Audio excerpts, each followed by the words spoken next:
Welcome to Braves Country Radio. We are excited to bring you a brand new season, your home for the classic call of radio baseball.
I state your name.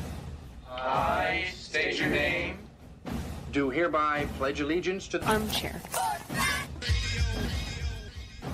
with liberty for all. You're in Braves country.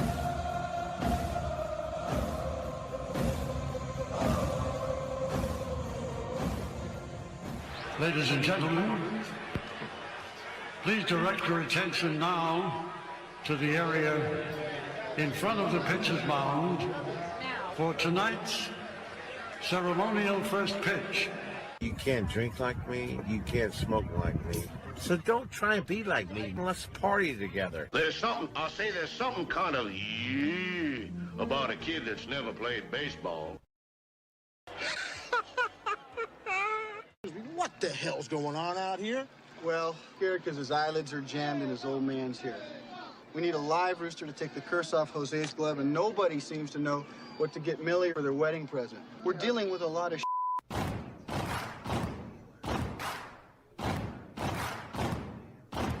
Baseball is a beautiful thing.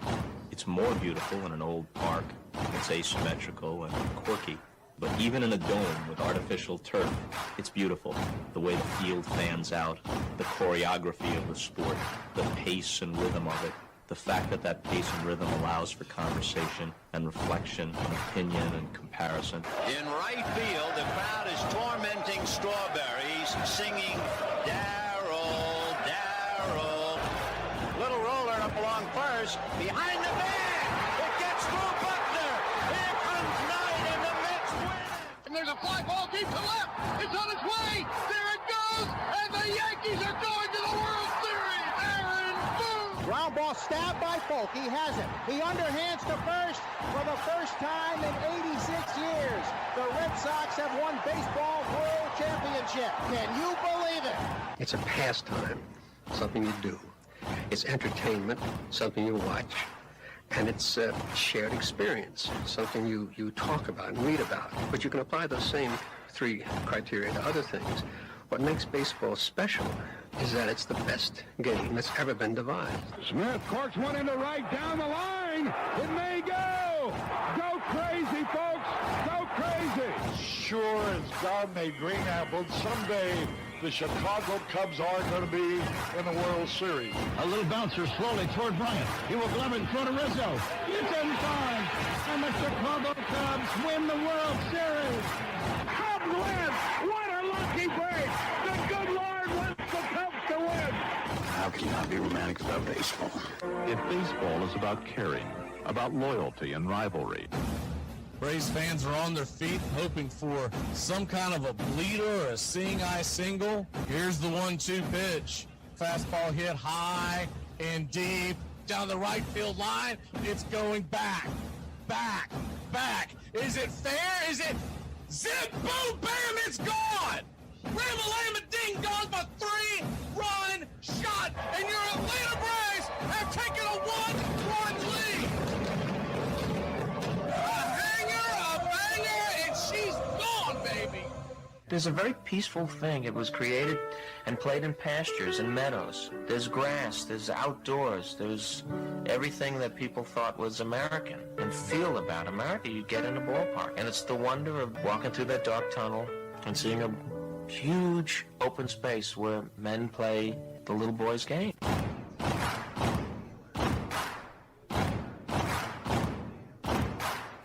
People will come. There come caresses they can't even fathom. Not knowing for sure why they're doing it. They'll arrive at your door as innocent as children longing for the past. Sit in shirt sleeves on a perfect afternoon. They have reserved seats somewhere along one of the baselines. That when they were children, cheered their heroes. It'll be as if they'd dipped themselves in magic waters. The memories will be so thick that I've brushed them away from their faces. People will come. The one constant through all the years has been baseball. America has rolled by like an army of steamrollers. Been erased like a blackboard. Rebuilt and erased again. Baseball to mark the time.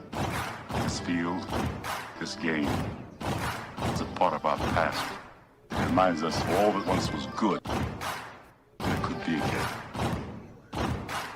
Oh, people will come. People will most definitely come. We're all told at some point in time we can no longer play the children's game. We just don't know when that's going to be. Some of us are told at 18, some of us are told at 40. But we're all told.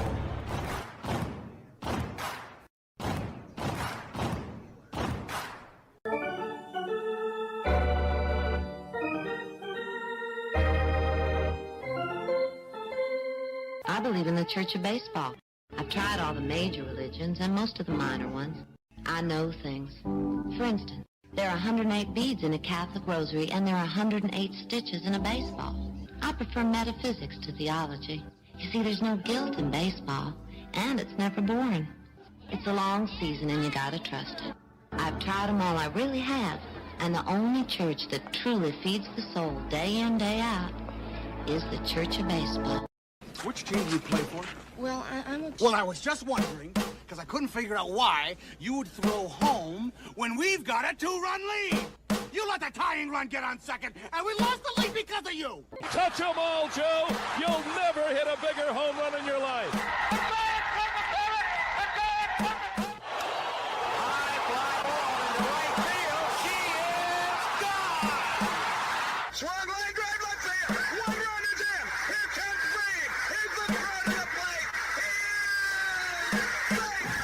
You're You're in Braves country. If there's a bigger thing going on right now, I don't know what it is. We're down to one strike here. Gurriel, the last hope for the Houston Astros. Here's the 0-2 pitch. Swung on, bounced over to Dansby. Dansby fires it over to Forrest. And here comes the dog pile. Fire the cannons in the battery. Do the chop all throughout Braves country. Pop that top. Your Atlanta Braves have won it all. Here's a list of the players we'll be inviting to camp. I never heard of half of these guys. And the ones I do know are way past their prime. Most of these guys never had a prime. This guy here is dead. Cross him off, then. The local press seems to think we'd save everyone a lot of time and trouble if we just went out and shot ourselves. We got uniforms and everything. You know, you might think about taking Jesus Christ as your savior instead of fooling around with all this stuff. I like him very much. He no help with curveball. You're trying to say Jesus Christ can't hit a curveball? But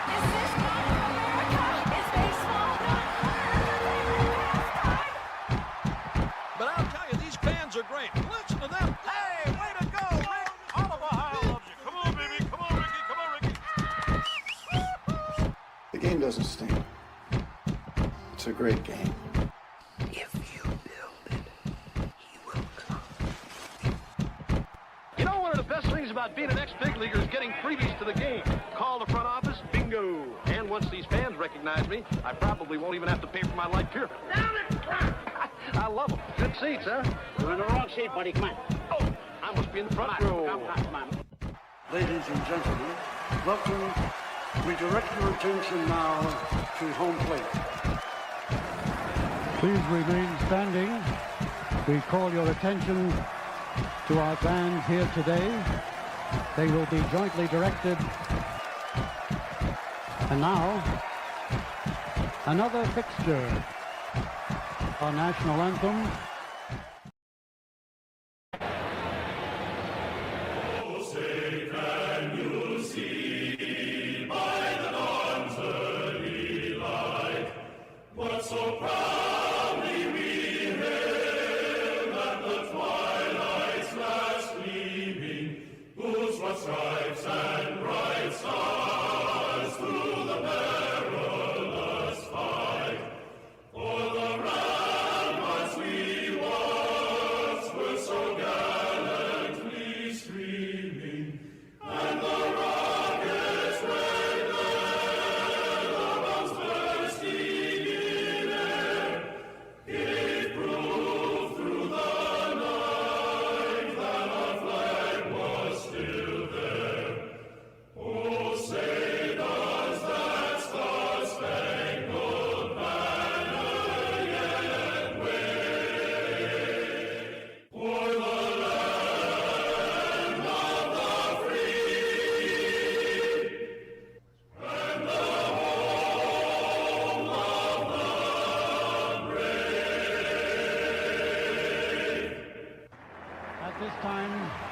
Ladies and gentlemen, we'd like to introduce today's teams as participants in this historic game.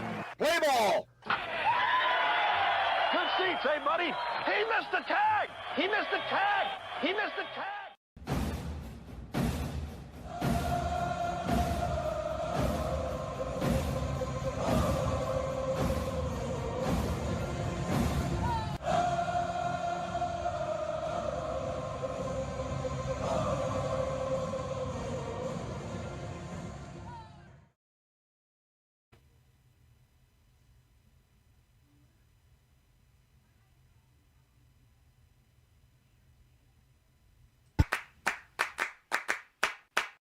It is the American game. You see a guy hit the ball out the ballpark, and that same guy can come up tomorrow in that situation and miss the ball and lose the ball game. Can bring you up here, it can bring you down there. One thing about it, though, you know it always will be a tomorrow. You got me today, but I'm coming back. Think about it. What is there in your life, besides your love of family maybe, that carries all the way through, from almost your earliest recollections till the day you die, and you care about it in one way or another. There are very, very few things that make that list, but we have a child's interest in baseball, so it will be one of the few things in my life that I have cared about in one way or another, all the way through. There's a lot of wonderful stillness in baseball that I love. Many seconds of stillness. When the pitcher has got the sign, the batter is crouched, the ball players all lean forward with their hands on their knees, and then very shortly the ball is delivered. But in that tiny period, when the pitch and the fever of the crowd is tangible, there's a moment of absolute stillness that I treasure. The best of us keep as much of that childhood with us as we grow into adulthood as we can muster. And the most creative, the most happy, the most fortunate of us are those who don't lose the sense of play. And even after we're past the point of being able to actually play the game with any skill, if we love it, then it's like Peter Pan. We remain boys forever. We don't die.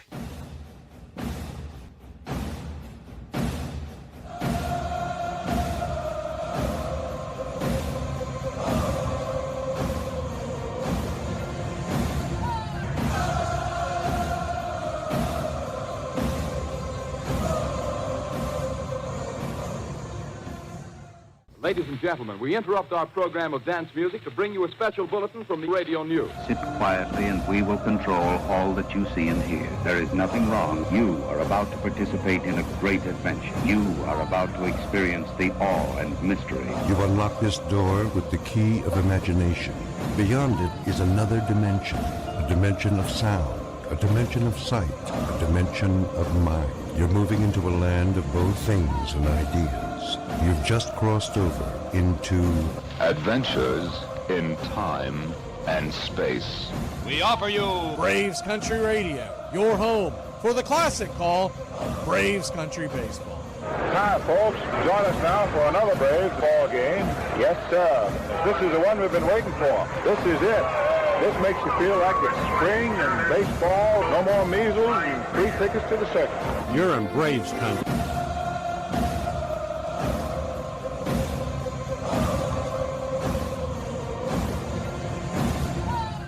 This is a reminder, disorderly conduct will not be tolerated. Please respect your fellow fan and refrain from any unruly behavior. Failure to comply with these guidelines will result in ejection.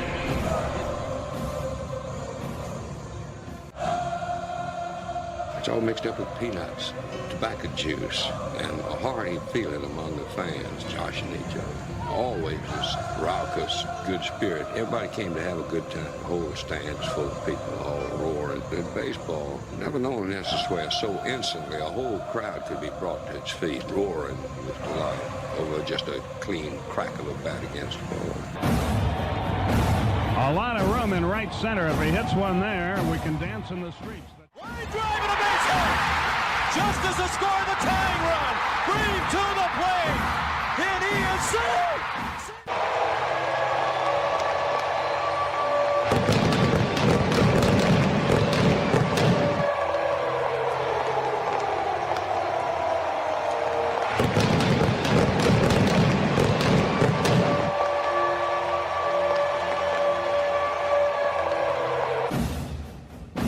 We're 1 out away, Braves country, from a trip to the World Series. Whatever superstition you've got, do it. The entire city of Atlanta, the entire South is standing on their feet, trying to will the Braves into the World Series. Here's the 1-0 pitch. And swung on and ripped over to Dansby Swanson. Dansby's got it. He fires over to first. Baby, sound the trumpets. Do the job through the streets. Your Atlanta Braves are headed to the World Series. And the place is going bananas.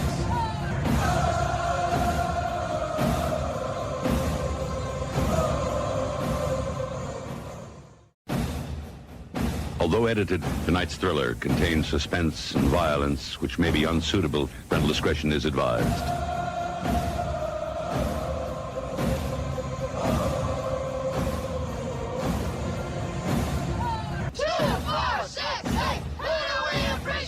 You're in Braves country.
On a beer?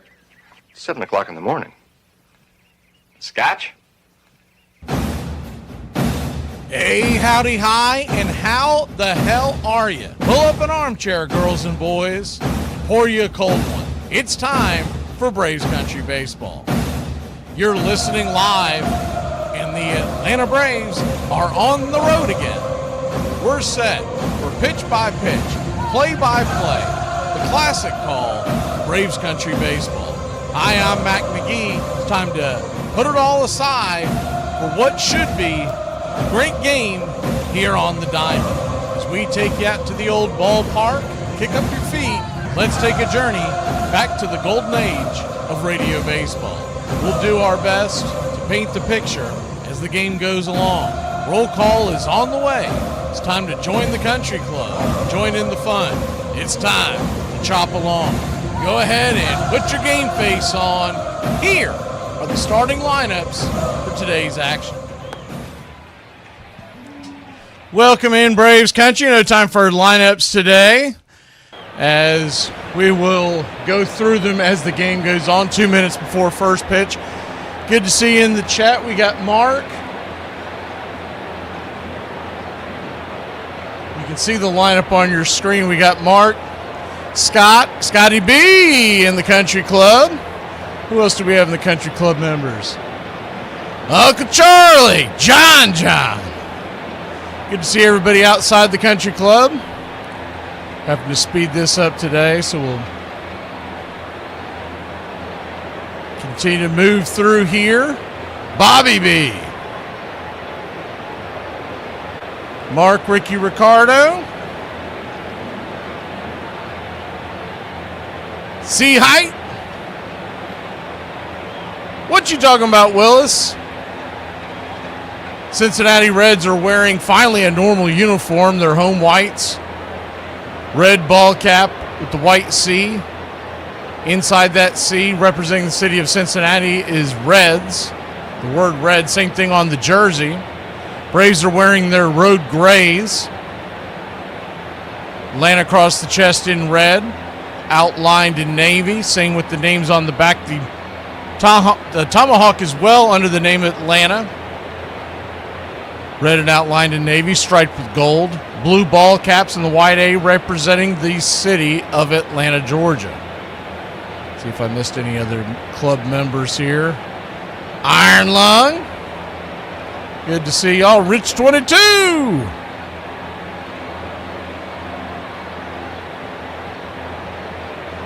And we'll try to say our salutations to the other folks while we set this up.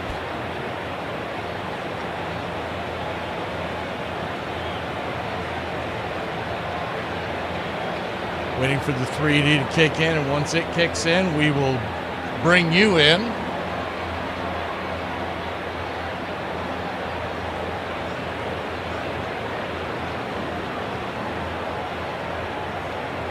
as we will be bringing the 3D. It's showing it now, but normally it's a false report.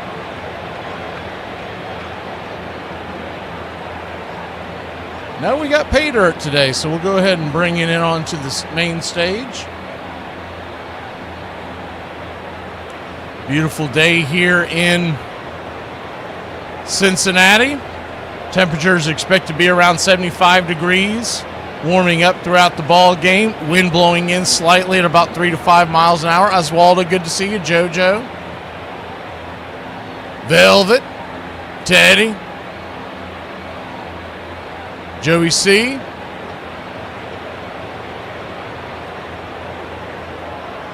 Johnny Knoxville.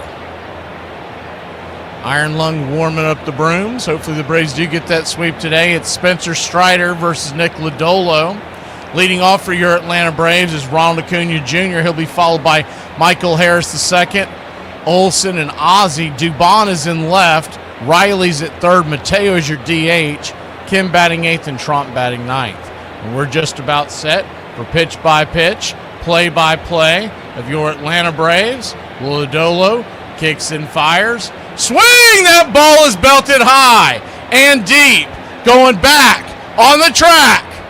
Are you kidding me? Zip, boom, bam, it is gone to start the ball game once again. Bravo. Fourth consecutive day with a home run. Fifth home run in 4 days. And Ronald Acuna Jr. Bravo. With the Atlanta Braves on top, it's 1-0. He absolutely cranked that baby.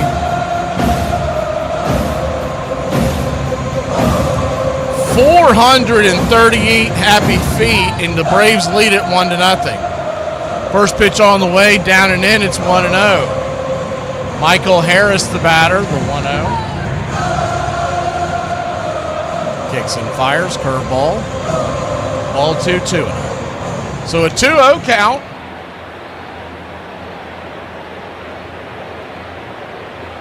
Brings it. Just misses the outer track. Ball 3-3-0. Braves 1, Reds nothing.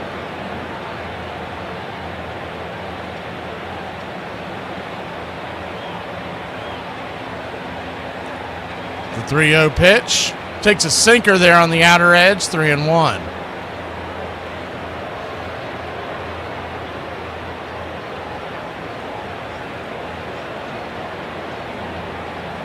The 3-1 to Michael. Down and in, ball 4, so he'll head on down to first. And your Atlanta Braves have one on and nobody out. And that'll bring big Matt Olson to the plate.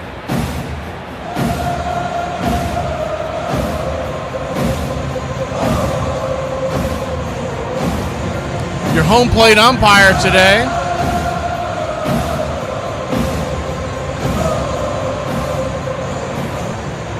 is Nick Marley. Curveball right there for a strike. Starts off the at-bat to Matt Olson. It's 0-1. Olson batting .266.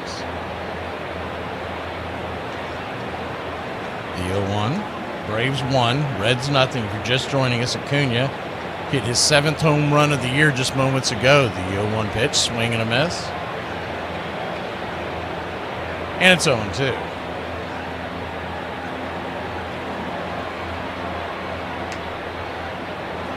The 0-2 count.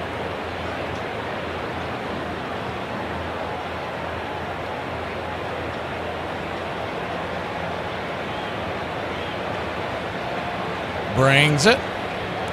Sinker down and away. And it's 1-2.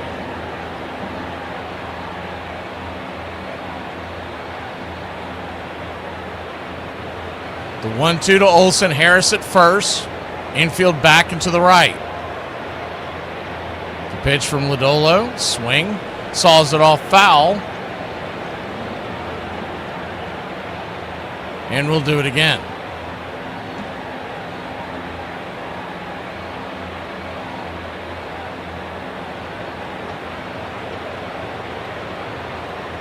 The 1-2 to Olson.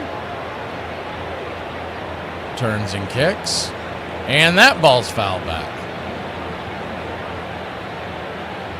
But if nothing else, they're making Lodolo work here. 11 pitches, no outs, 1 run across.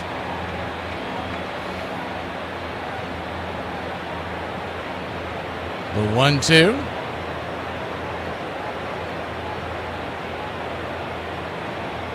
Lodolo bringing it.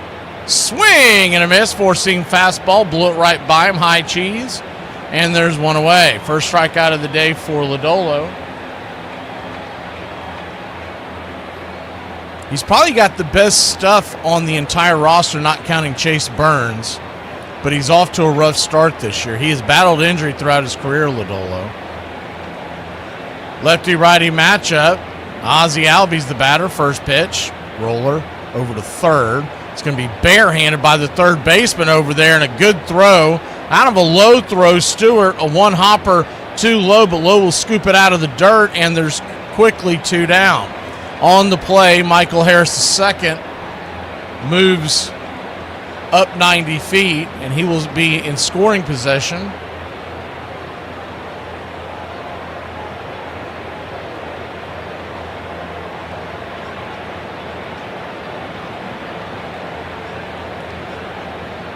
So runner at second, 2 outs, and it'll be up to Dubon. Dubon takes the first pitch, sinker, off the plate, called for a strike. Marley with the big zone today. They're going to have to start challenging. It's 0-1. It's the third pitch in this inning that he is called errantly. The 0-1, turns and kicks, swing. Slow roller over to first, and that's going to end the inning. So the Braves go down quietly after the single, but Ronald Acuna Jr. gets us going with a solo shot. We'll be back in a flash here on the BCR Radio Network. Spencer Strider grabs the bump when we return.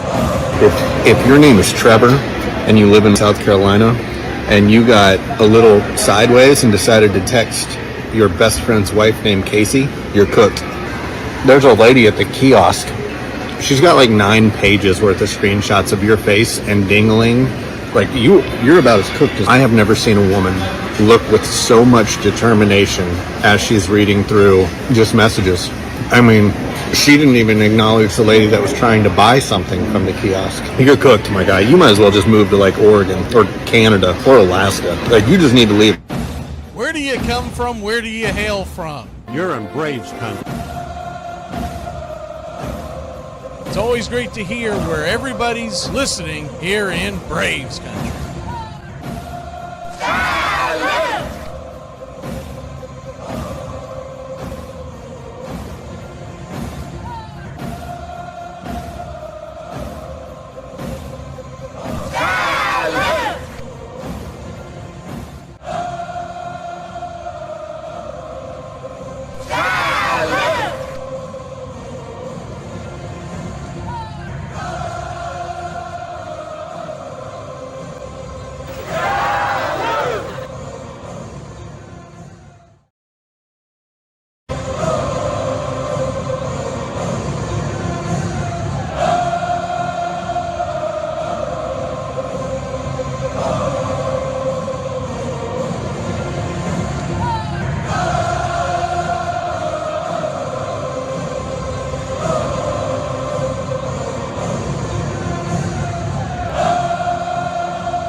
Atlanta Braves lead it 1-0.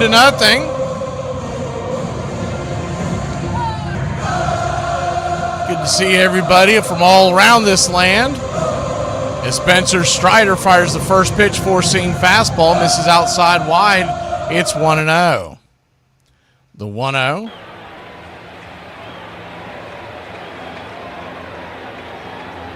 Turns and kicks. Four-seam fastball. Foul back, it's 1-1. So a 1-1 count.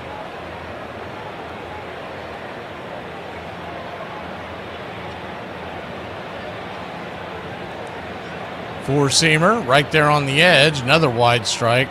I'm telling you, these batters are going to have to start challenging Ryan Blackney. He has got a big, Nick Marley. He's got a big strike zone. The 1-2 pitch. Swing and a miss. Strike three. Got him with the slider from Strider, and there's one away.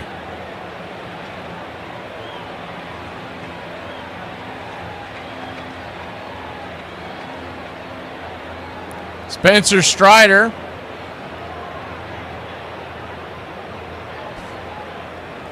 ERA of 3.42 at the moment. Righty-lefty to Ellie De La Cruz. Pitch down and in, it's 1-0. The 1-0 to Ellie. Righty-lefty switch hitter to the left side, Ellie De La Cruz. P at the knees, four-seam fastball, and it's 1-1. Ellie De La Cruz, 6'6", 200-pounder out of the Dominican Republic. He's just 24 years old, the 1-1 pitch. Another wide strike. It's 1-2. So this will bode well for your strikeout props if anybody took them, because Marley is calling some wide pitches today. The 1-2 pitch. Swing, lifts it into right field, giving chase, and Acuna's going to be just off the mark. It'll drop in front of him by a couple of feet. Got kind of a bad read off of that one, and it's 1 on and 1 out to get the Reds going here in the bottom of the first.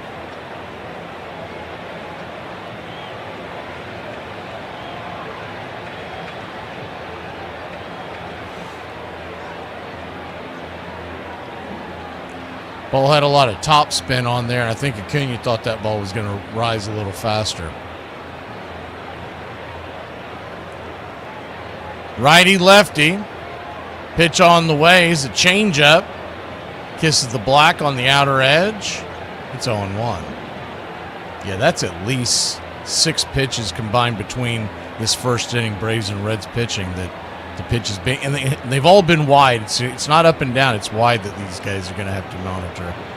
The 0-1, that one is well outside the zone. 1-1. So a 1-1 count.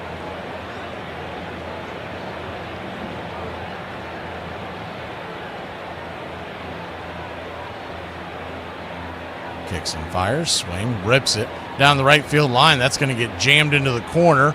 Acuna giving chase. Ellie's flying around. Acuna kind of lollygagging, which will lead to a run, and that'll tie the game up 1-1. Acuna just kind of going down there. He thinks he can deke everybody, and that time he got deked because he just kind of goofily, jogs down there, gets the ball, turns around. Whole time Ellie De La Cruz is hustling, and he made him pay. So that home run that Acuna knocked in is wiped off the board, and we're all back up squared at 1. He's going to have to learn that he's got to start hustling down there. Teams are taking advantage of it. We see it every time. Runner at second and 1 out. First pitch on the way to Sal Stewart. Bangs it high and deep into the left field corner, but plenty foul. It's 0-1.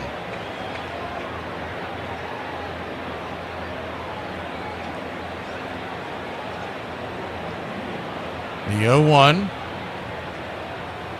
If the Braves can make a trade at the deadline, the one thing I would love to see is Atlanta be able to get an outfielder that can play good outfield defense and just put Acuna on the DH side of it.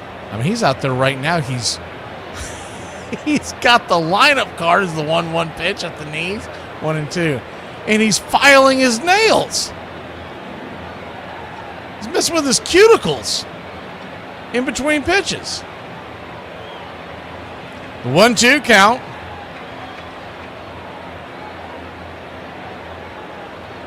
And the Reds broadcast is having a blast with it, let me tell you. The 1-2 pitch. They clearly saw what I saw as well, as far as him just kind of jogging down there in the corners. The four-seam fastball. Swing and a miss, strike 3, and there's 2 down. So Strider with 2 strikeouts. He's giving up the 1 run. But it's almost like he's bored with defense, even though he's not elite. Well, maybe he thinks he's elite with the arm. The arm he's got, but the rest of it is just mediocre at best. But he just doesn't enjoy defense. You can tell as the first pitch is a slider. Right there off the edge for a strike, it's 0-1. So if they could make a trade to put him in the DH spot more often and have a good outfielder, I think the Braves got to jump all over that. The 0-1 pitch right there grabs the outer edge, 0-2. The one thing that you do have to keep in mind that, so you'd be looking for a right-handed bat essentially to go out there to play the outfield, but it doesn't have to be. But there was a report that came out the other day, and it was pointing to the fact, is the 0-2, check swing, did he go around? They checked down the line. He did not, 1-2. And I hadn't really thought about it until this report came out, but it's true. There is a dying breed of elite right-hitting outfielders in Major League Baseball, especially ones with good defense. The 1-2 count. Check swing, peppers it foul, and we'll do it again. It's not saying that there aren't any, but if you go around Major League Baseball, the majority of your really good outfielders are all left-handed hitters. You know, you've got the Acuñas, although he doesn't come through on the defensive side, but offensively, obviously, he's there. The 1-2 pitch. Swing and a miss, strike three, and that will end the inning. So he strikes out the side but coughs up a run. You can make the argument that the lack of effort is the reason for that run, but nonetheless, 1-1, we go to the second inning here in Braves country. Afternoon, everybody. What a day. I use a drink. Nothing like a cold one after a long day, huh? So, how much do you drink? I think I'm good for about 10 or 12. 10 or 12 a week? That's not bad. Well, a week. You drink 10 or 12 beers a day? You counting beers, too? How reckless of me. I made you all wet. Yes, but my martini's still dry. She turned out to be a part-time model and a full-time pickpocket. Oh, yeah. I've been known to drink a beer or two. But then again, I've been known to do a lot of things. You drinking anymore? Oh, me? No, I quit drinking, dude. You're never gonna drink again? Nope. You wanna stop at the bar by the Chinese restaurant? Just get a quick shot, me and you, and then we'll go? Yeah, the bar they got in the back. Oh, the Chinese bar? Okay. What's shaking? All 4 cheeks and a couple of chins. I thought you said they didn't have alcohol. Run back to your mix master. Cook up a few more of these. Cigarette? No, I never touch them. Yeah. I suck them down like Coca-Cola. I expose people to magic. I expose them to something they're never otherwise going to see in their boring, normal lives. And I gave that to them. I may forget about them tomorrow, but they'll live with that memory for the rest of their lives. And that's a gift, man. One of the women said that she was afraid she might OD. I thought that was a limit drop. I didn't think it was tequila. What's that got to do with me? You and me are gonna have a small talk later on. I'll be busy thinking of things to say. Doesn't your wife ever complain that you never spend any time with her? Would you? Could you keep it down to a low roar? Some of us have to work. Put that money down, pal. Yeah, I'll be ready. There goes the 2 weeks at camp. I promised the kids this summer. My birthday, give me a beer, stick a candle in it, and I'll blow out my liver. Here's to feeling good all the time. Perfect. Cheers. Cheers. This crowd's back into it now.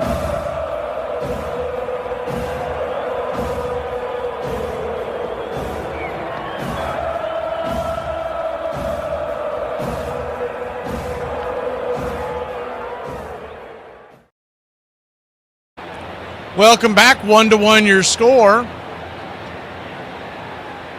And Austin Riley coming to the plate. First pitch on the way is a four-seam fastball. Swung on and fouled back. It's 0-1. The 0-1.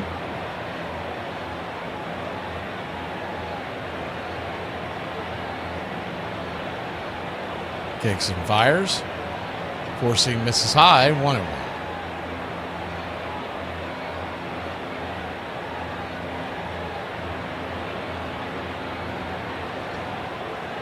So 1-1 count, swing. Chops it over to third. That'll be an easy 5-3. And Austin Riley's batting average will plummet down to .211 for the year. And a .655 OPS, which is even more concerning.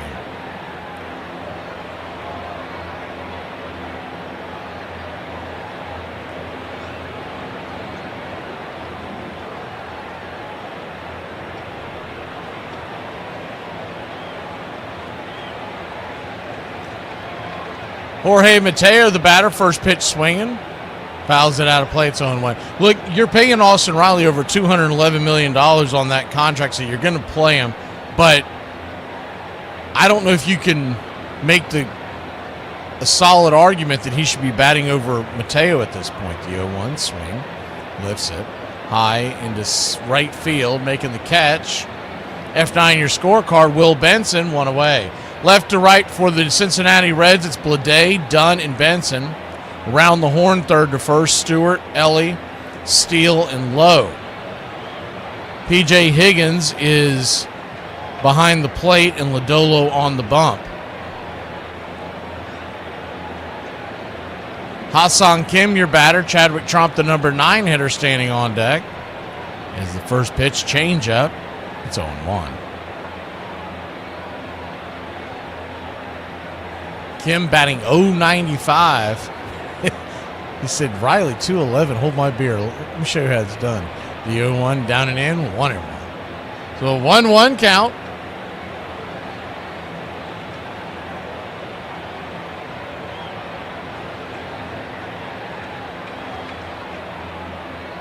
Brings it, swing, laces it down the left field line, just foul.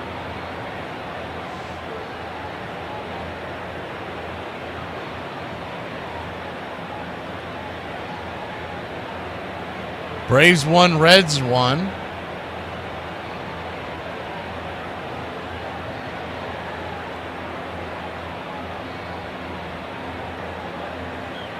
The 1-2, swing, lifts it into left field, and that'll be a lazy fly ball into the glove of J.J. Bleday, and that'll end the inning. Lowe will lead off the Reds when we return. It is 1-1 going to the bottom of the second inning. If you see a woman struggling with a flat tire, to help her, pull over and yell, "Go girl boss," then peel out and drive away. Helping her change the flat tire would be considered mansplaining, and that would be disrespectful. I present to you the best draft class in history, the class of 1985. William James Surhoff was the number 1 pick. Not a Hall of Famer, but still had a solid career. The second pick was even better. If you didn't get a chance to see him play, then you can't truly appreciate Will the Thrill Clark, 6-time All-Star, 2-time Silver Slugger. 2 picks later, the first future Hall of Famer in the class went off the board. Barry Larkin often gets overshadowed by other shortstops during that time. He was a 12-time All-Star who won 9 Silver Sluggers and also won the 1995 National League MVP. 2 picks after him went to the Pirates. Barry Bonds in the second round. Randy Johnson, during his career, he won 5 Cy Youngs, 4 ERA titles, won 303 games in his 22-year career. The last future Hall of Famer was selected in the 22nd round. John Smoltz was a great starting pitcher and a fantastic closer. In the 24th round, the Chicago Cubs drafted Mark Grace. And that's not all. You can make a pretty solid team out of all the other players who were drafted in this class: Tino Martinez, David Justice, Deion Sanders, Brady Anderson, and Bo Jackson. Being a hot dog, you better be good. You can't be a hot dog and just be a passive player, a pedestrian player, a normal player. You better be a superstar if you're going to be a hot dog. And that's what Ricky was. You got to respect the talent. I mean, the man has done it. Combination of speed and power. The reason why you do that and you get away with it is because you're good. If you talk that crap and go against the system and you're mediocre or terrible, they shut you down and shut you up really fast. Ricky's talent superseded so much it allowed him to get away with a lot of things. But again, it's not just about his talent. I think his personality overrode it all. There's some people that can be mad at you with a smile, and that's Ricky Henderson.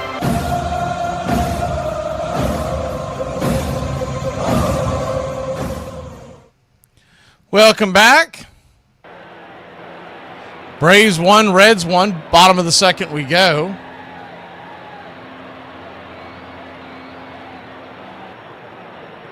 Righty-lefty matchup. Nathaniel Lowe hit a homer out the other night. Swing and a miss at the four-seamer. It's 0-1.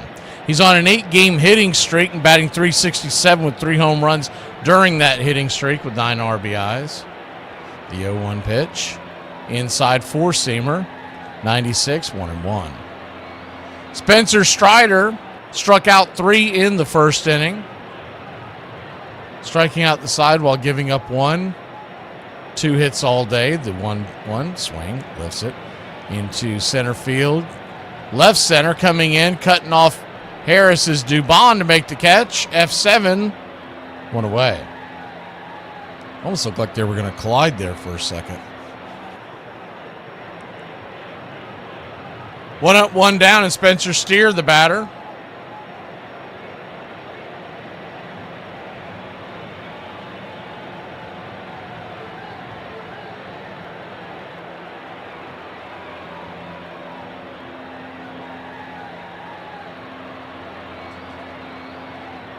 First pitch swinging by Steer, four-seam fastball swung on and fouls it back out of play. That pitch came in at 95 miles an hour. He's hit 96 a couple of times today.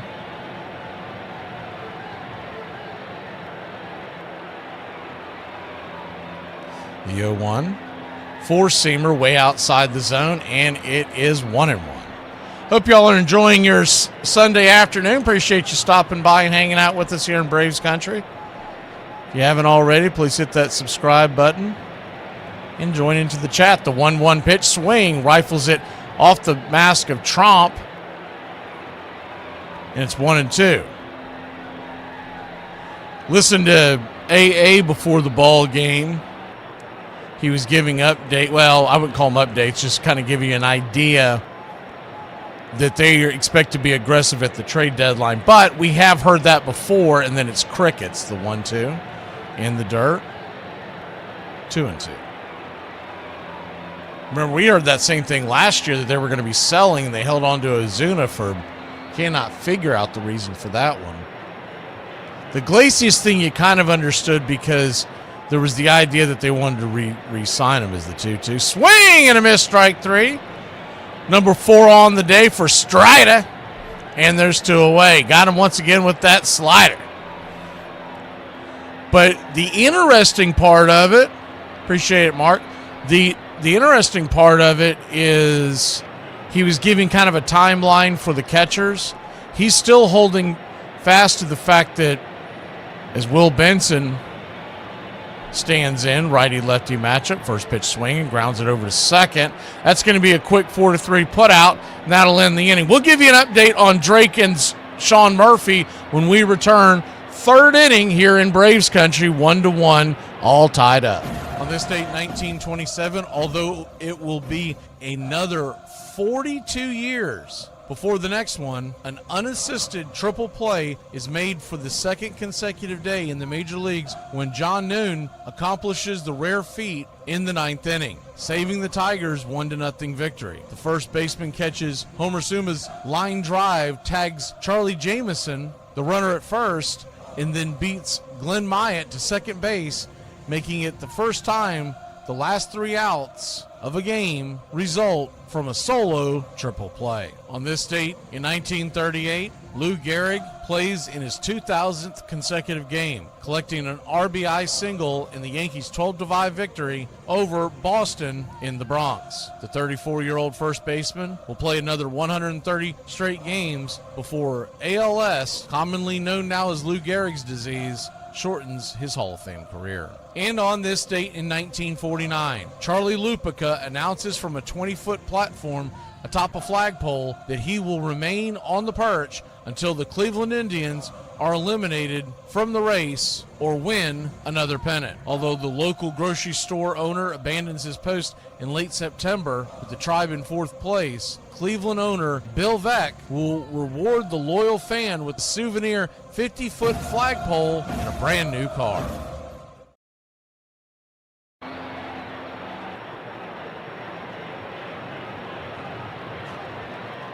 Welcome back, 1-1 your score.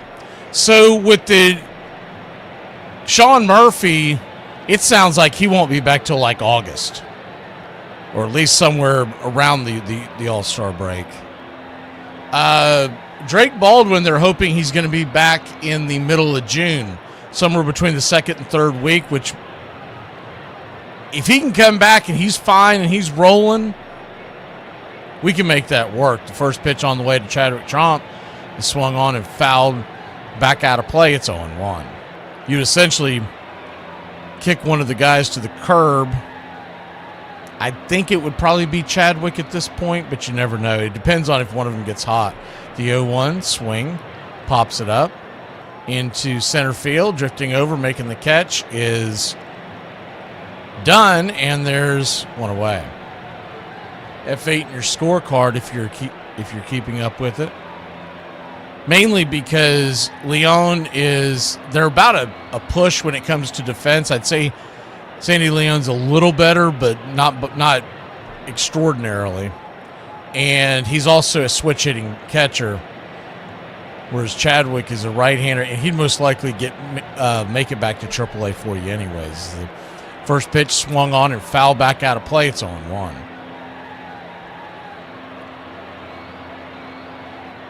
Have you seen Travis d'Arnaud's numbers, Peta? They're not good. The 0-1 pitch, check swing, went around. It's 0-2.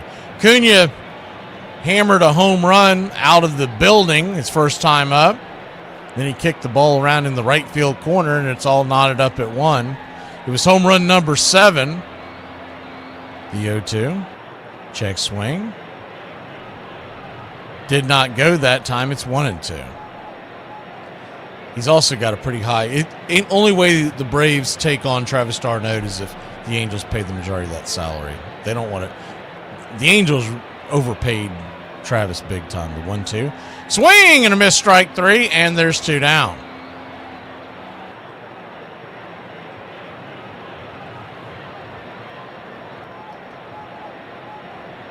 But I wouldn't hate the idea, because if you're going to have a backup catcher, Travis d'Arnaud's popular guy in the clubhouse, right? So I wouldn't hate the idea of Travis d'Arnaud. But the simple fact of the matter is the first pitch on the way. Lefty-lefty matchup. Curveball misses. It's 1-0. He's at the Mendoza line right now. He's been well below it for most of the year, so he's gotten a couple of hits recently. Is the 1-0 pitch. Four-seam fastball. 1-1. It's even worse as his OPS is just at 600, just over 600. And he has 1 home run on the year. The 1-1 count, out and away, 2-1. But he's a guy that, the reason why I would like it, he's a guy that, he's a right-handed batter. If you could get the Angels to take on the salary, he's a right-handed batter that you could put out there when lefties are aboard. The 2-1 pitch, swing! That ball's going to get dropped into center field, down for a base hit. And it is a 2-out single for the Bravos. What they know about that? God bless you, Mike. Keep your game tight. Never know. You know what I'm saying? I got a little razzle dazzle.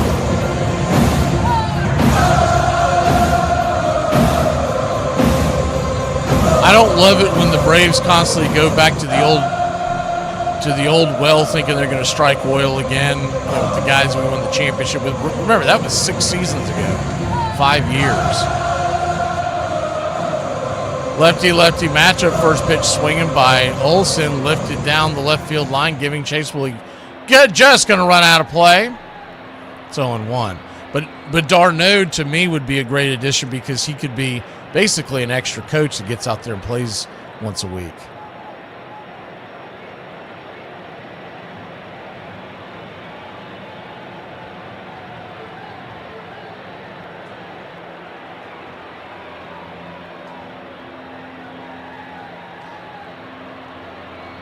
The 0-1 count. Swing, pops it up. Third base side, foul territory. The catcher, P.J. Higgins, will make the catch, and the Braves go down quietly in the 3rd inning. We'll go to the bottom of the 3rd. 1-1 your score here in Braves country. If you start cursing at me, I will start cursing back at you. So let's not play the curse game. Because do you want to play that game? Because guess who's better at it? I've had exactly 1 glass of wine. Here are my thoughts about life. If I'm being completely honest, I don't think that there's anything I couldn't do at least half decently. I was born with the how hard could it be gene, which is incredibly hopeful and very delusional. It's made me pretty lucky. Yogurt is yucky. Ice cream is not. At a certain point, therapy just isn't helpful. I understand why I'm doing what I'm doing. I want to do it, and I don't want any of the repercussions. And then I want to complain about it, but I don't want to pay for it, so I'm not going to. Zero hope. Just sadness. Can't think about how Wi-Fi or mirrors work, because I will spiral. Imagine not being a Falcons fan. Imagine not being able to rake leaves next Sunday because your favorite team's in the playoffs. That's crazy. 1 out. Here's Ogilvy. This could be second out. It is. Suter has retired 5 in a row. I remember when Suter was getting the last out, I could not bend over in a position to field a ground ball because my stomach was tied in a knot. The crowd, capacity, everyone up. The whole city of St. Louis collectively holding its breath. Suter, 1 strike away now, looked in to get a sign. 3-2 to count to Gorman Thomas. And that's the winner! That's the winner! A World Series winner for the Cardinals! It was my greatest moment. Couldn't get to the mound fast enough just to celebrate with everybody. And then it got kind of scary when all the fans are coming onto the field. And here on the field, it is just bedlam. When we won, it was like the cork coming out of a bottle of champagne. It was just so perfect. Darrell Porter, the catcher, voted most valuable player, 1982.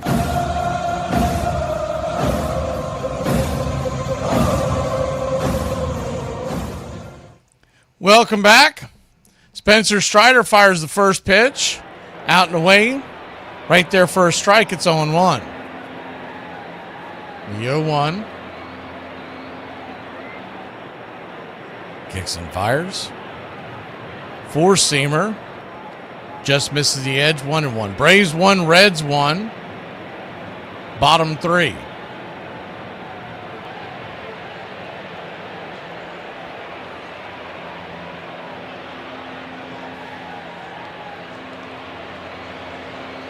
The 0-2. High and out of the zone, and it is 1-2.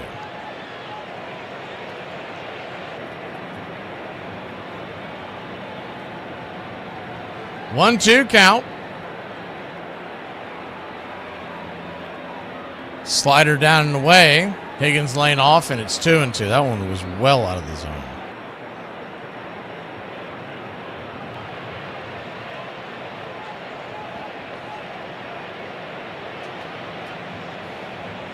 The 2-2. Slider in the dirt. Ball 3-2. So a full count now. Spencer Strider struck out 4 so far. The number 9 batter Higgins at the plate. The payoff pitch, swing, pops it up. And Acuna should be there. He is. Lifts the green glove. And there's one away.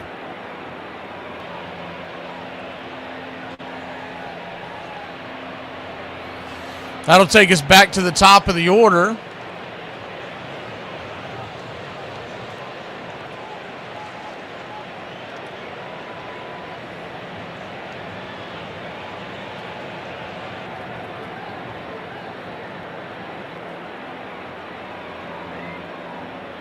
Righty-righty matchup. Spencer Strider kicks and fires. Slider at the knees. It's 0-1. Good pitch there by Slider. Dunn, who struck out in the first.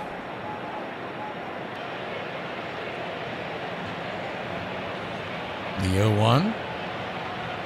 Drops the bunt down, and that ball's just going to roll foul. 0-2.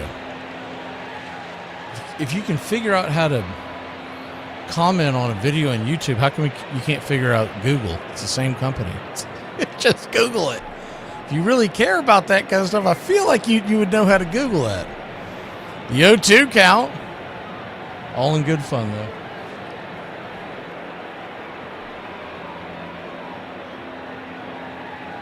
Dunn.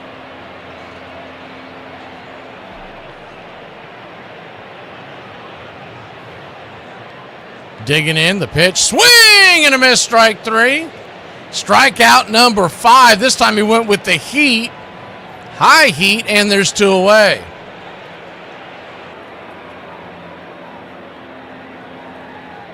That hit, am I reading that right? 98 miles an hour from Spencer Strider. That's one of the hardest ones he's thrown all year long. That's elite Spencer Strider's what that is. First pitch is a curveball down and in to Ellie De La Cruz. It's 1-0. If he starts doing that kind of stuff, I mean, you're basically having, is the 1-0 in the dirt, 2-0. You're basically adding a Spencer Strider to the rotation that you weren't sure you were going to get this year. I'm not saying it's like getting a trade, but coming into the year, there was a solid argument that Spencer Strider was like a number 3, number 2 in the perfect world is the 2-0, four-seamer at the knees, 96 miles an hour. It's 2-1. But if he starts striking guys out and being able to hit his spots and hitting in the upper 90s, I mean, you're talking about a 1 and a 1A of him and Chris Sale. Still a long way to go for Strider, but the 2-1 inside, 3-1. It's a very positive sign to see that. So a 3-1 count. Ellie De La Cruz came around to score on a double. On a double in the corner. He came around to score at first after the Acuna home run all in the first inning, and that pitch will miss inside, and it's ball 4. So he'll head on down to first.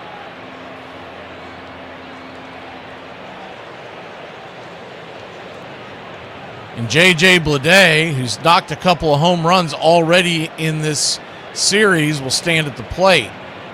So you got to be careful here if you're Strider. Open stance from the left side. 2 outs. First pitch, runner goes. Ellie De La Cruz. Whoa, that was a terrible throw. Oh, my God. He's going to get down to third base.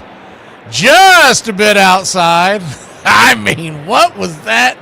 Chadwick Tromp. He was throwing pitch out down to second base. Kim tried to stay with it, but it was a rocket. Not only was it wide, you get the field level, you realize it was about 4 or 5 feet over his head. So about 3 feet wide of the bag and 4 to 5 feet over his head. And thankfully, Harris was out there, or Cruz might have came around to score.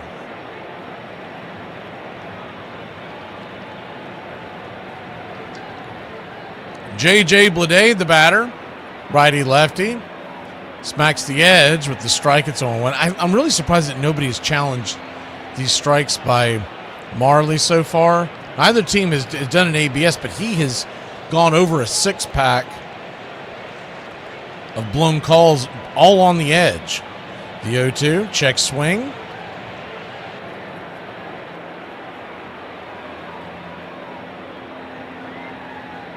The 1-1 check swing. It's 1-2. That first pitch was a ball. They originally had it as a strike on the screen. They just straightened it up.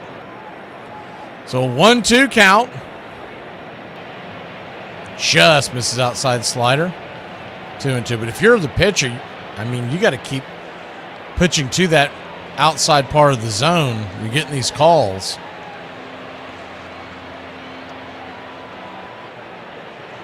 Sal Stewart stands on deck. The game is tied 1-1. The 2-2 down and in. Slider misses. And it is a full count. So a full count now. Runner already at third. The infield is back and to the right. The payoff pitch. Swing. Hammered into the corner. Into right field. And that ball will come off the wall. Acuna will grab it. Fire it into second. And J.J. Bleday strikes again. It's an RBI double. Second RBI double of the game. J.J. Bleday is absolutely torching the Braves pitching staff once again. 2-1 your score. The Reds take the lead.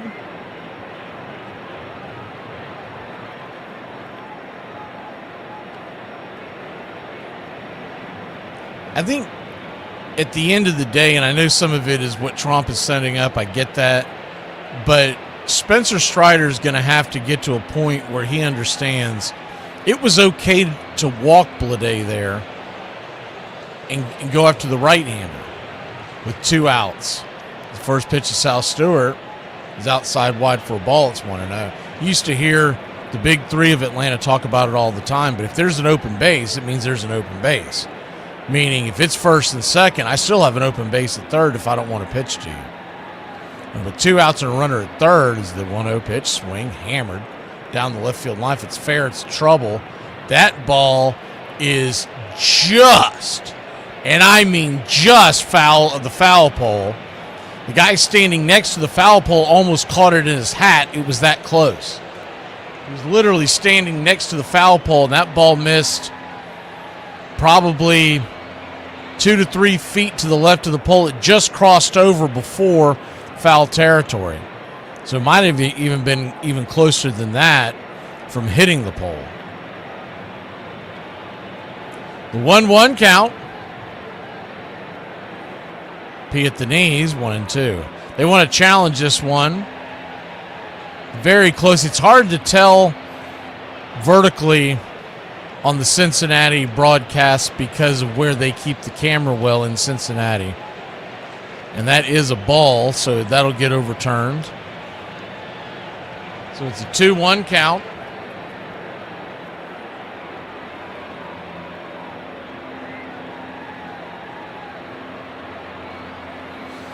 Cincinnati and Texas probably have the two worst camera setups in baseball. The 2-1 off the edge.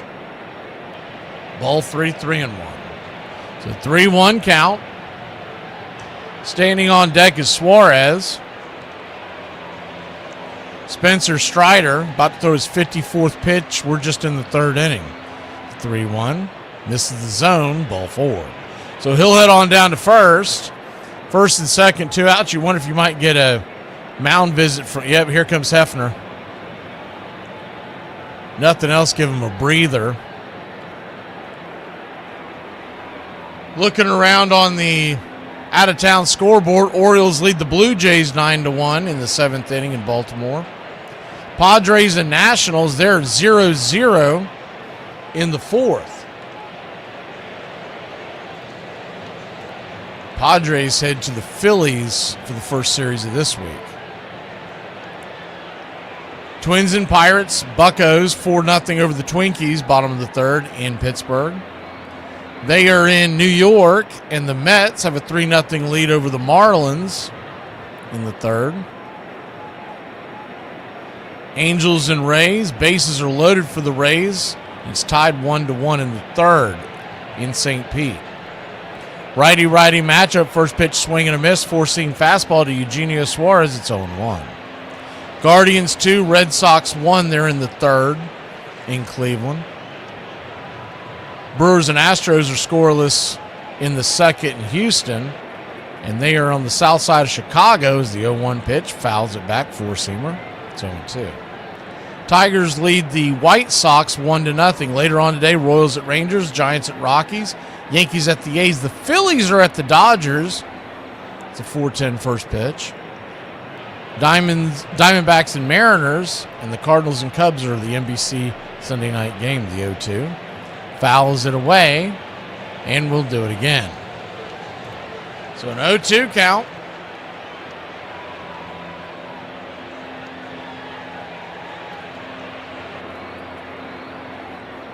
Spencer Strider, 57 pitches in.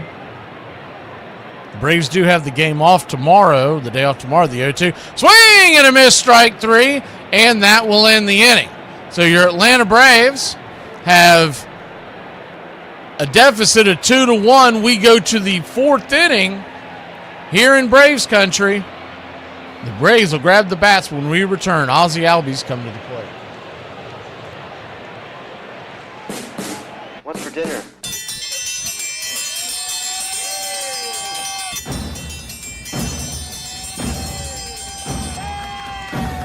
Hey, Chef, what's for dinner? My favorite. What's for dinner? Get in my belly! Blob, the Blob, Blob Barker, Blob of the Hut, and Rub-a-Dub Chub. What do you want for dinner? I don't care. One large jambalaya, please. Jambalaya? Biggie can't fit through doorway. Oh, this is fantastic. You got my shirt at the Big and Tall shop? When did I make the crossover? I can't feel my hands. You gonna eat your cornbread? It's the wood that makes it good. Oh my God, I'm fatter than the skipper. No and then! And then? No and then! And then? No and then! And then? No and then! And then? I refuse to play your Chinese food mind games. You sure you know what you're doing? Yeah, Chinese food seems kind of complicated. Well, maybe for a less experienced chef. That ketchup? It's just a base. You don't understand cooking. Hey, you know what? I just figured out what I want for dinner. A nice hot bowl of shredded stew. Gazpacho, por favor. Por favor? I'm part Spanish. Adios, muchacho. Maybe you're getting cheese ball syndrome. I love broccoli. It's good for you. And maybe you'd like to have a piece. Vile weed! Hurry up and munch those fries. We've got to get back to work soon. One large crab bisque to go. You want bread? You're pushing your luck, little man. Ha! You know what? I'm sorry. I've had shredded stew before, and it sure as diddly didn't taste like that. I'll tell you what, a refill on this delicious exotic tea. That's duck sauce. That is good. We're trying to lose weight. Fatty McButterpants. I'm gonna order us some pizza. Little neighborhood joint called Domino's. Domino's? Everybody enjoying the food so far? Oh my God, yes. We're gonna come tomorrow night and every other night for the rest of our lives. Oh, and don't cheap out on the tip. We all know you're loaded now. What's for dinner?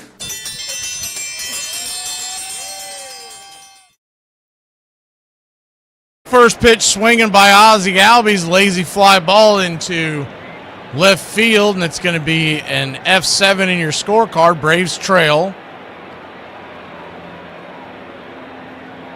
2-1. Mauricio Dubon will come to the plate.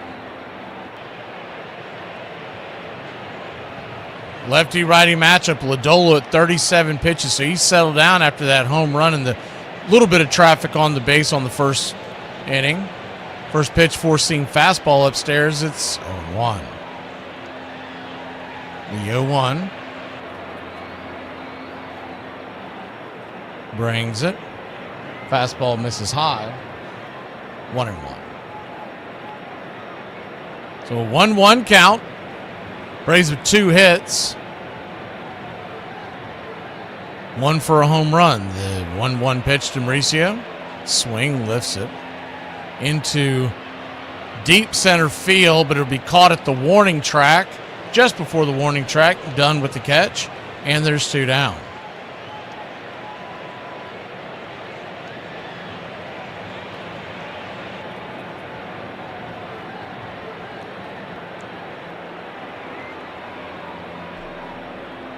Two up, 2 down. Austin Riley, the batter.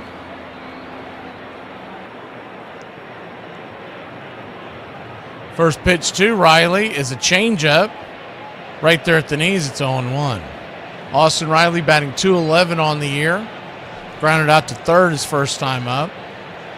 Gave him the day off. He did pinch hit, but did not get a hit. The four-seam fastball misses high, 1-1. Came in to pinch hit, swung at the very first pitch he saw and popped up. 1-1 count. Brings it. Swing. Slices it towards right field, making the catch out there in right is Benson. And the Braves go down 1-2-3. We go to the bottom of the fourth, trailing by 1 here in Braves country. And y'all be talking about why they won't give Americans free health care, why they won't give us free health care. Why is there a cinnamon toast crunch bacon? Bro, y'all want to die so bad. So I have to wait for you to finish a TV show? Stop watching shows. No, is it my fault that you fall asleep within 16 seconds of laying down? I'm tired. Or you just become narcoleptic and I have to pause it for you? The key to any successful relationship is clear communication. All right, if your partner asks you a question, always tell the truth, comma, unless the truth might hurt their feelings. Like if they're like, what do you think of my new haircut? In this case, it's okay to tell a white lie. Forget about the truth. Unless she's like, you know what, just be honest with me. I want your real answer. In which case, it's okay to go back, reinstate the truth. Unless this was trap. In which case, abort. All right, get the heck out of there. Telling the truth. What are you, nuts? Go into what I like to call the neutral zone. Disengage from all communication. Do not make eye contact. You are now Switzerland. Unless she views neutrality as not caring, in which case, guess what? Get the heck out of the neutral zone. You now have 2 options. 1, phone a friend. 2, ask for the question to be presented in multiple choice. I idolized Ken when I got to know him, just like George did as his older brother. We thought Ken was the greatest thing in the world. They say Ken might have been the best athlete ever to come out of Southern California. A lot of people have told me that. Tough shoes to fill. George showed promise as a ball player himself as a kid, but struggled to earn the approval of his father, Jack Brett. A military guy, got wounded over in France in 1944, and he raised us kind of like a military dad would. You screwed up, you paid the price, and sometimes it wasn't pretty. It wasn't wait for your mother to come home and scold you in the bedroom or slap you. It was, bam. It was tough. It was tough.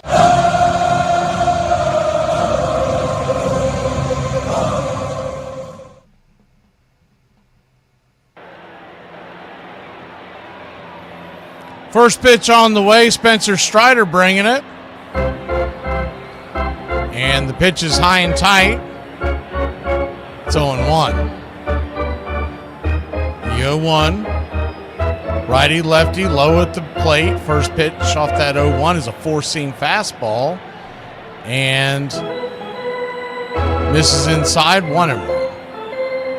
1-1 count.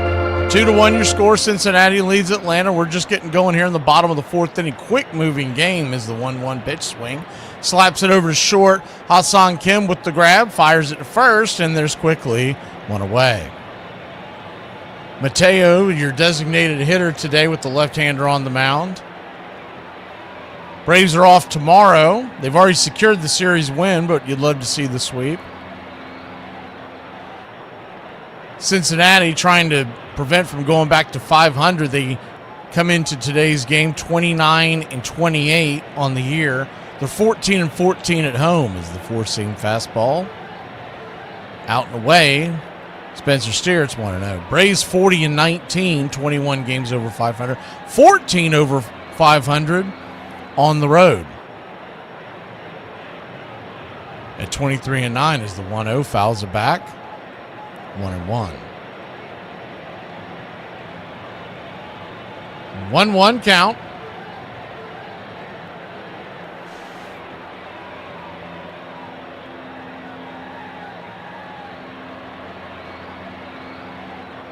Spencer Strider turns and kicks. Swing. Chopper over towards third. Is that a fair ball? Just foul. Riley was ready to wind up and fire it to first, but third base umpire Marvin Hudson calls it foul. Pirates DFA'd left-handed pitcher Justin Lawrence over the weekend. If you missed it earlier this week, the Rangers DFA'd Andrew McCutchen. You wonder if he is someone that the Braves would kick the tires on just to fill in as a right-handed bat. Because we're so crippled when it comes to as the 1-2. Four-seam does not go around 2-2. When it comes to facing left-handed pitching, they're really at a disadvantage on most days. Until guys like Kim get going. The 2-2 pitch misses high. Ball 3-2. Because it's at the point now where they're, you notice they don't even put Eli White in the starting lineup anymore. The payoff pitch, swing, hammered over to short, backhanded by Kim, jumps to his feet, fires it to first. Good effort there by Kim, but the speed of Spencer Steer was going to beat that play out, but a good try there by Kim. He had to dive, leap to his feet, and fired a pretty good throw there. Man, that's a lot closer than it should have been. So an infield single for Spencer Steer.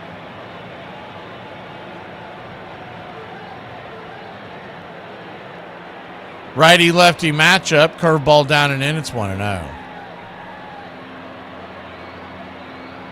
Yeah, so that's not it. I mean, Olsen and when Drake Baldwin comes off the IL, it's got nothing to do with them. The 1-0 pitch, swing. Hammered high and deep into right field, and Acuna misplays another one. It'll go off the wall. Here comes the throw into the infield, and the throw's going to come home, and bad play by Acuna has now led to 2 runs in this game. It's 3-1 Cincinnati. And he is lost out there in the outfield. RBI double by Will Benson.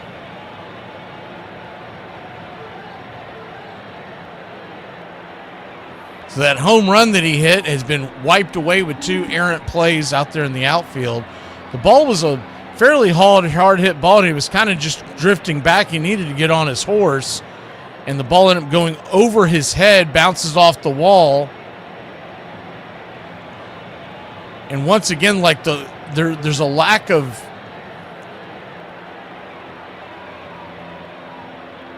also he juggled the ball and dropped it in the outfield. I'm not going to kill him for that. That's just human error. First pitch on the way is outside, up high, swung on and lifted into right field. Acuna giving chase. Will he make the catch? He does. And there's one away. But, I mean, honestly, it's almost at the point where I'd rather see him at the DH spot and just figure out what we're going to do in the outfield. Mateo has played left field, by the way, in his career now. Honestly, they probably wouldn't do that. They'd probably leave Mateo out there. Dubon out there in left. Dubon's not really a right fielder. He could probably play it, but he's more of a center to the left. He doesn't have the arm for right. First pitch, swing and a miss from Strider to Dunn. It's 0-1. Runner at second. Braves trail by 2. The 0-1. Kicks and fires. Slider misses. 1-1. But you've got Yaz, who can play good right field. The problem is he does not hit lefties at all. So that's why I wonder either A, you got to start putting Eli White out there when lefties are on the mound, as the curved ball is right there for a strike. It's 1-2. Or if you're not going to use Eli, DFA him and go get someone like an Andrew McCutchen who can still hit left-handers.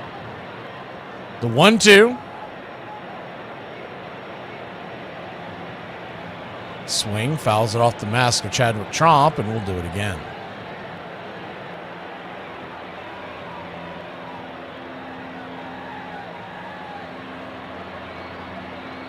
Or honestly, he was playing pretty good ball when you DFA'd him.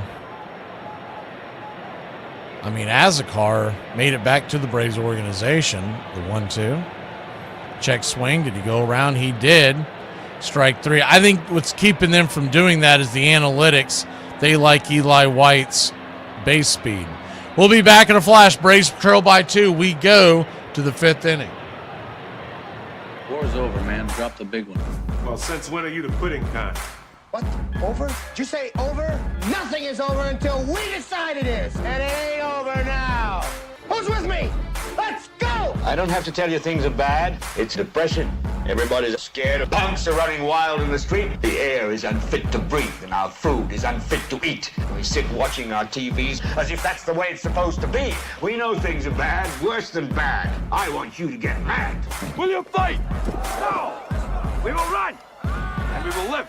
Shame on you. This could be the greatest night of our lives. But you're gonna let it be the worst. In this lifetime, you don't have to prove nothing to nobody except yourself. And after what you've gone through, if you haven't done that by now, it ain't gonna never happen. Wretched slugs. Don't any of you have the guts to play for blood? I'm your huckleberry. I'll put you out of your misery. Say wham. You gotta say, damn it, my life has value, and I'm gonna stay right here and fight for this lost cause. Intruder. Yes, you're an intruder. I was having a perfectly nice trip until you walked into my life. Hey! Just lying around. I want you to get up now. I want all of you to get up out of your chairs. I want you to get up right now and go to the window, open it, and stick your head out and yell, I'm as mad as hell, and I'm not gonna take this anymore! Right. Psychotic, but absolutely right. We gotta take these bastards. Are they yelling in Atlanta here? Are they yelling in Atlanta? I'm as mad as hell! They're yelling in Atlanta? Son of a We struck the mother load! I'm mad as hell!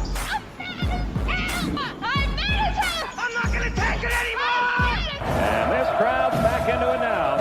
I didn't think you had it in you. You look like somebody just walked over your grave. Play for blood, remember? Like I missed something. Yeah, we're all officially kicked out of school. That makes sense. Back first pitch to Jorge Mateo. Misses for a ball. It's 1-0. Lefty-righty matchup, the 1-0 pitch. Sinker, below the knees. Ball 2-0. 2-0 count.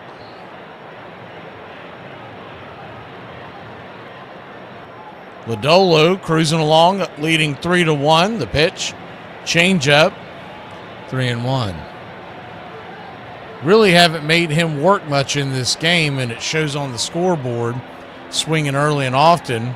Maybe Mateo can change that here. The 2-1 pitch, out and away, 3-1. Nothing else. He's making him work. You got a 3-1 count. Jorge Mateo. Digging in. Tying run is standing on deck. The 3-1. Swing! That ball is hammered. Going deep into left center field. Get up, get up. Zip, boom, bam, it's gone! Ram-a-llama, ding-dong! A solo shot, and Jorge Mateo strikes again. Kidding? It's not about muscle. It's simple physics. Calculate the velocity V in relation to the trajectory T, in which G, gravity, of course, remains a constant. It's not complicated. Home run number 4 for Jorge Mateo. Now, who are you again? Assistant to the traveling secretary. You're the guy who put us in that Ramada in Milwaukee. Ding dong, that pitch is dead. Won the World Series. 6 games. 425 happy feet, and the Braves are back within 1. It's 3-2.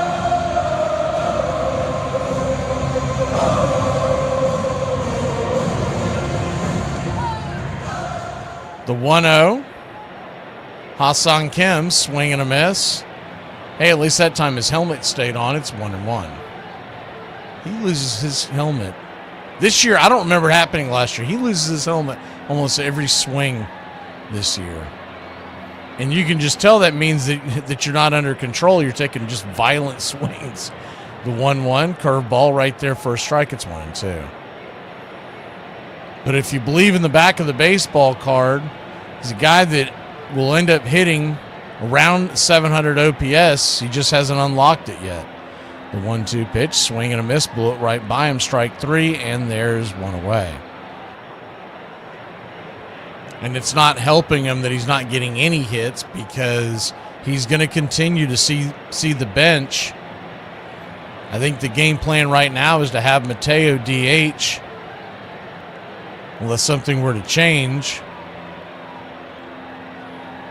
Versus lefties and versus righties, he's probably going to get most of the starts. Lefty-righty matchup, Chadwick Trump, he loses his helmet. On a swing, bangs it off the plate, it's 0-1. The 0-1 count.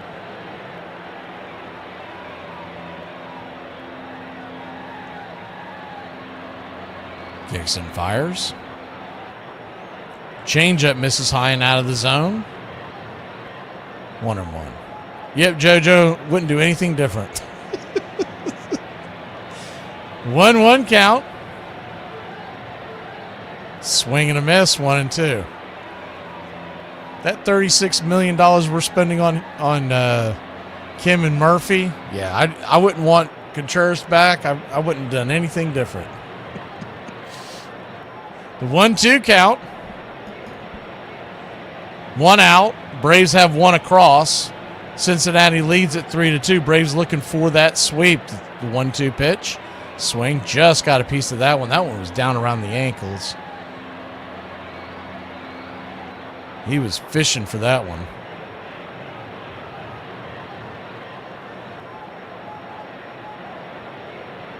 The 1-2.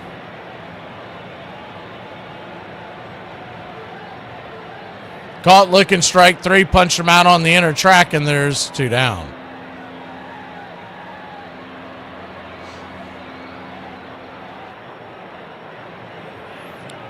Two down. Yep, MG, we went over the Drake and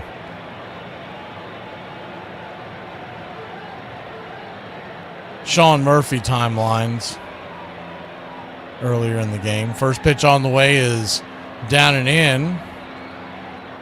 For a ball, it's 1-0. But there's not a solid date on him coming back. They hope sometime in June. The 1-0. Down and in, ball 2-2. I won't go back over that whole thing again, but in a perfect world, 2.5, 3 weeks from now. The 2-0 to Acuna. Down and in, 3-0. What you hope is that the Braves continue to pile up wins somehow while he's gone, and when he comes back, he'll just be that much stronger. The 3-0 pitch. Inside. Ball 4. So he'll head on down to first. Maybe he'll be off to the races. You got... Good to see you, Rosemary. I beg your pardon, we didn't promise you a rosemary garden in the house. How's your Texas Tech girls doing in the softball world?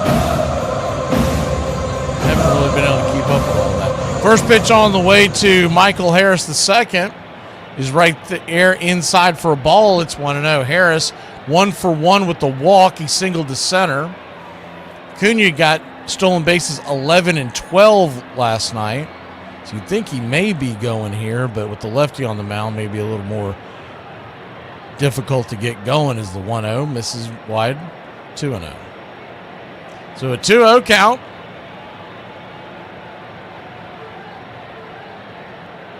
It's an old song, Iron Lung. The 2-0. Runner goes. Here comes the throw down to third, second base, and it looks like they got him. They did. He got his hand caught in the cookie jar, and Acuna tells dugout no need to challenge that. We'll be back in a flash. Bottom of the 5th we go, trailing by 1 here in Braves country. I'm not saying life is beating my ass, but that got hands. If you gave me a choice of any major league manager in the history of baseball to run my team, without question, I'm going with Tommy Lasorda. He once struck out 25 Amsterdam rug makers in a 15-inning game in 1948. And to top it off, he drove in the game-winning run with a single. That same year, he was replaced on the major league roster by future Hall of Famer Sandy Koufax. He was the winningest pitcher in Montreal Royals history, but he was winless in his major league career in 26 games. While managing the Ogden Dodgers, he had players write letters to the LA Dodgers that played their positions in the big leagues, informing them that they would be replacing them in the near future. Over his career, he won 2 World Series championships, 4 National League pennants, and 8 division titles in his 20-year career with the Dodgers. He made it a priority to know the names of all of his players' wives and children and would ask about them regularly. Tommy's not your guy? Put your favorite manager in the comments. Y'all, I'm starting to think Chick-fil-A is either a cult or they beat their employees because they ain't never got my order wrong. When you have a bad day, give up. Go home and sleep. It. Try again tomorrow. Not every bad day can become a good day. Some days are and cannot be There was in fact only one Rickey Henderson. And if who the player was, who the man was, had everything to do with where he was from, you could also say growing up in a rebel town like Oakland steeled him to challenge baseball's cultural norms. He wanted to beat you the non-traditional way. It's not pitching and hitting and fielding. It's outrunning you. Well, I think the one thing that stands out with me is just his disregard for the other team as he decided to steal another base. Like, he just did it. Ricky's going! And in with a stolen base is Henderson. He was such a marked man. As a player, one of their priorities was to stop Rickey. The only way you can really keep him from stealing second base, third base, or home is just take him out of there before he even gets there. You're almost better off just say, go to third, and then I can concentrate. Here's Henderson trying to steal the third. The throw to third, safe.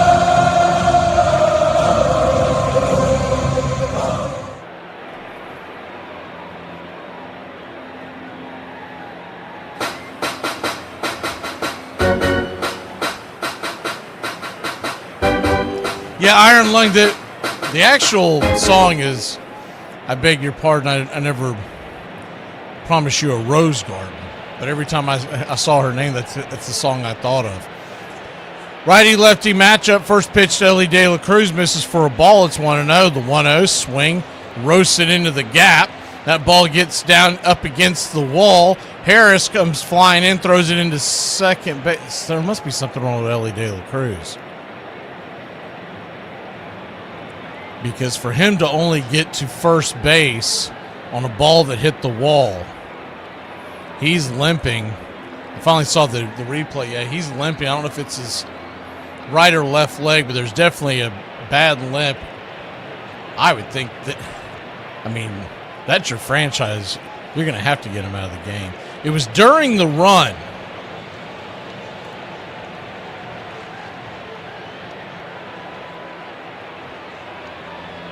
In between home and first, just before he got to first, he started limping, and they're going to pull him out of the game. You got to. Hopefully he's okay. McLean's going to pinch run for him, so he gets a round of applause leaving the It didn't look like hamstring. It looked like lower leg, either ankle or knee, just the way he's still limping. Normally when guys hurt their hamstring, they're usually grabbing for it.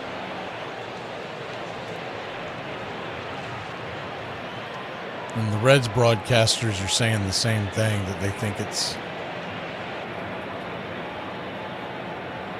it could be the hammy, but didn't look like it. Righty-lefty matchup. First pitch on the way. Swing. Pops it back foul. It's 0-1. Plus, normally when the guy hurts the hamstring, it's coming out of the box or, right at the end of trying to beat something out. His was right before he hit first base. You almost wonder if it could be his knee. The 0-1 count. Braves trail 3-2. Pitch right there on the outer edge. Smacks the black. It's 0-2. Tom goes straight to the doom. Dr. Doom. Could be the ACL. He might be dead. He might just have to get rid of him. Go ahead and bury him. The 0-2 count.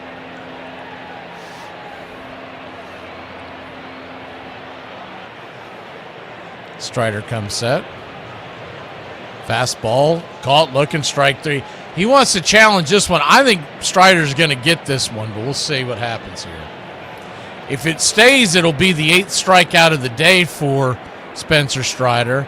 And bang! Sit down, Joe. My fingers are so. Strikeout number 8.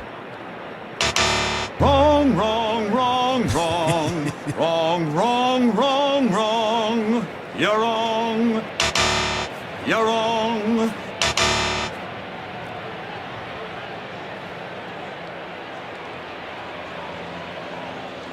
Righty-righty matchup. Sal Stewart, the batter. First pitch misses inside. It's 0-1. When I saw that reaction from Tom, the first thing I thought of was this. Where's the booze? That's it. I've had it with this dump. We got no food. We got no jobs. Our pets' heads are falling off. The 1-0, swing and a miss, 1-1. Our pets' heads are falling off. 1-1 count, runner at first, 1 out.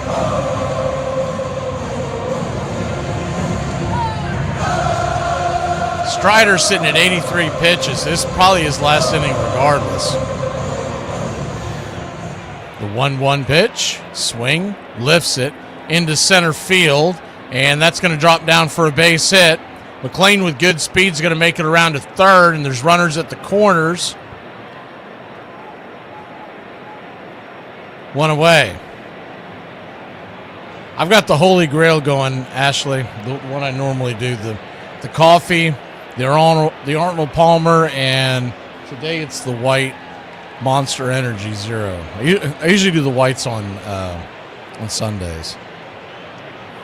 Goes back to that whole superstition thing because the Braves wear whites on Sunday when they're at home.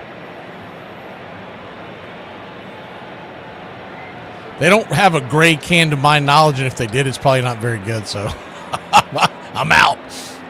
Righty-righty matchup. Eugenio Suarez, the batter. First pitch swinging, pops it up. High and out of play. It's 0-1. Braves infield is back into the left. They're not playing in, thankfully, like they normally do when there's in this situation. I think a lot of it has to do with the ballpark we're in. Trying to stay out of the big inning can keep you in these games. The 0-1. Did he go around? He did. It's 0-2. So an 0-2 count.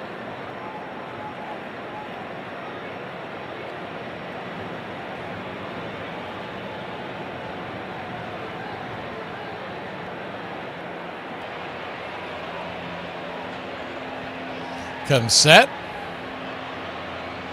Turns and kicks. Swing, lifts it. High in the right field. Acuna's going to be able to get this one, but it's back there at the warning track. By the time he corrals it, that'll be an easy run number 4, and the Reds are back on top 4-2 now, a 2-run lead.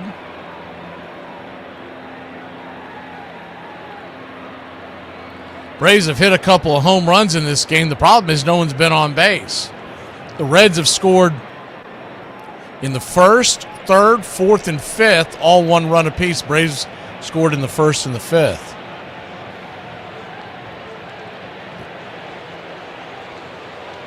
First pitch swinging by Brandon Lowe is a four-seam fastball. Fouled way out of play. It's 0-1.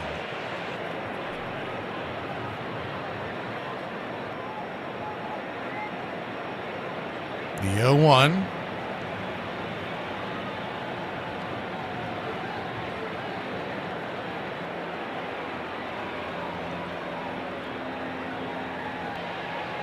Turns and kicks. Down and away, 1-1.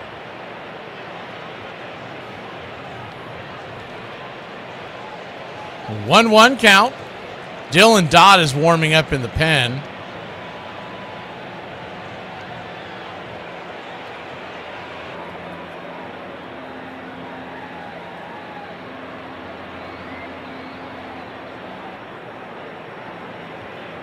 The 1-1. Strider comes set. Pitch 90 of the ball game.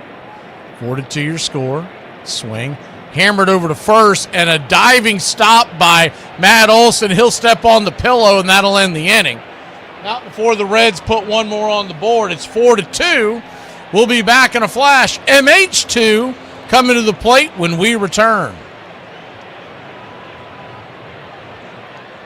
You know, I'll either post my way into your friends list or into your block list. There is no in between. Paging all baseball fans to the ER because this is the story of how George Clooney was almost a Cincinnati Red. The year was 1977, and the Reds had just come off back-to-back World Series titles, and they were holding tryouts at the team's facility for the upcoming season. At the time, Clooney was regarded as one of the nation's top high school players as a 16-year-old, and he thought this would be his ticket to the big league. After his first tryout failed, and he didn't make the team, he tried to give it another shot and attended a second tryout. Prior to the second tryout, he worked to improve his arm and his speed, two things he knew the scouts would be looking for, but there was one problem. He could hit a fastball, and he was very good in the field, but he had one giant flaw. He couldn't hit the curveball. After taking an 82-mile-an-hour curveball near his head, he knew baseball wasn't his thing. Although he didn't make it to the major leagues, I think he had a pretty good plan B. I promise y'all, ain't nobody seen me at my lowest or seen me look the worst like my local Dollar General. Then to wind up in that bad seat where I was, way up at the top of Dodger Stadium. Good seats, hey, buddy. He missed the tag. He missed the tag. All that front row stuff, or he missed the tag, all those things have become part of Americana. They really have. Ladies and gentlemen, the newest addition to the great monuments at a great ballpark, the real Bob Uecker front row statue. That commercial got lots of attention, including from a well-regarded director in Hollywood who was about to cast his latest movie. I had seen him in the Miller Lite commercials, and I thought he was incredibly funny. I knew that he had that. There was something about his whole persona that suggested Harry Doyle to me. Harry Doyle was a combination of somebody I imagined and just thinking about Bob Uecker. I'm so proud of myself. I got 8 hours of sleep. It took me 3 days, but I got 8 hours. Welcome back. First pitch to Money Mike is right there at the knees. It's 0-1. Harris, 1 for 1 on the day. The 0-1 pitch. Swing, chopper. Deep in the hole at short. Making the stop out there at short is McLean. But Money Mike's going to be aboard with a infield single.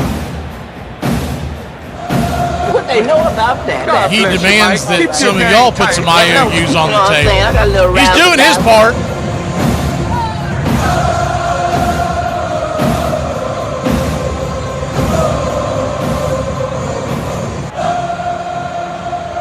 So runner at first, nobody out. And Matt Olson, the batter. Lefty-lefty matchup. Swing, pops it up. Be a lazy fly ball into right center field. Will Benson making the catch, and there's one away.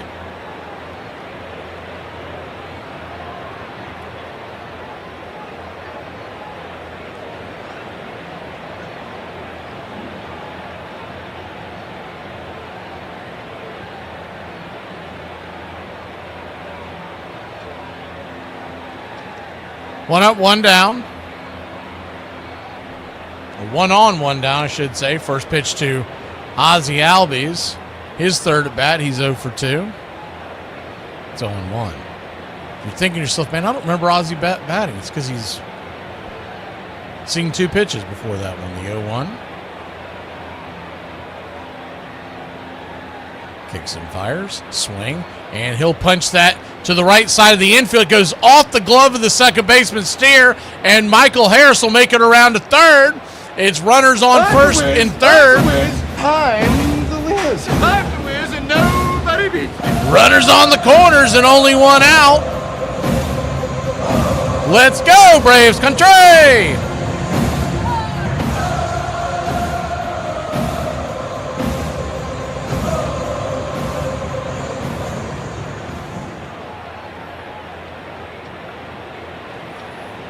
What's funny about that play is that it looks like as the first pitch is off the plate wide to Dubon, it's 1-0. I thought Steer, when he dove at it, it just missed his glove because he was diving for it.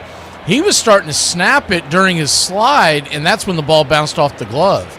So if he just knocks it down there, even though he may not get Ozzie going to first, he would have first and second, the 1-0. Outside wide 2-0. I don't believe, no, they're not going to give him an error. But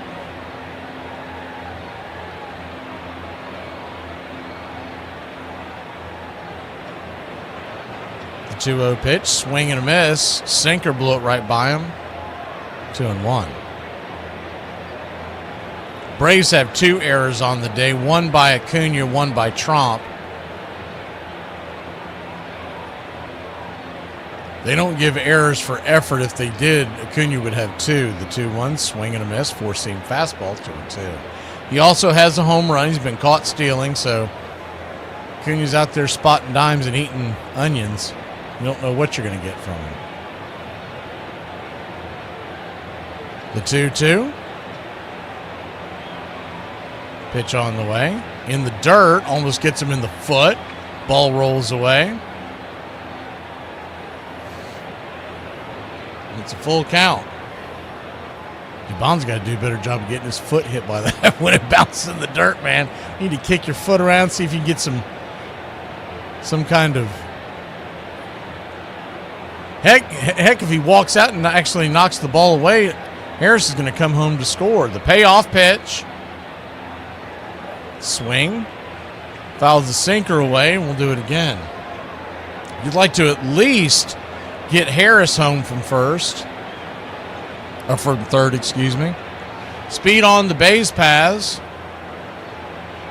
Ozzie at first. Harris at third. The payoff pitch. Out and away, ball 4. So he'll head on down to first.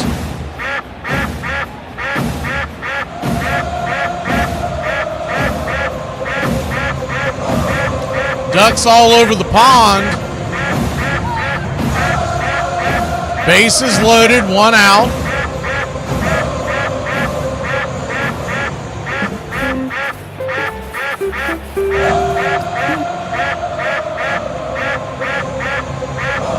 Coming out to the mound for a quick powwow. PJ and Lowe. Didn't see their pitching coach, Derek Johnson, make it out there. Warming up in the Braves bullpen, I believe that's Diddy. So we're about to have a Diddy party going on. And Austin Riley coming to the plate with the bases juiced. Wouldn't this be a great time for him to come out of it? First pitch on the way is high and out of the zone. It's 1-0. Man alive, would that not be awesome? 1-0. Infield back into the left. Outfield deep and straight away. The 1-0 pitch. Swing and fouls away the 4-seamer, 1-1. 1-1 count.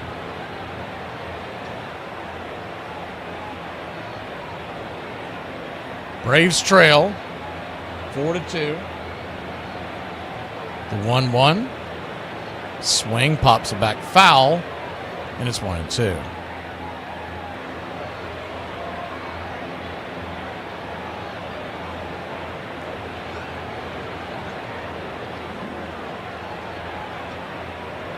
Bases loaded. 1 out. The 1-2 count. Lodolo stepping off the bump. Must have been some debris that came into the field as Benson retrieves it. I don't know if it was one of those beach ball type deals or if it's just random. So everybody back to their positions. The 1-2 count. Bases loaded, 1 out. Riley digging in. The pitch high and inside. Little chin music, and it's 2-2. So Deuce is wild now on a 2-2 count. Score 4-2. Base knock would surely score 2. The 2-2 swing lifts it into center field, drifting back on the track, making the catch towards the warning track is done for out number 2. On the play, Michael Harris will come home to score, and Riley gets an RBI. Runner at second, Ozzie Albies tags up and goes down to third. Blue, you're my boy!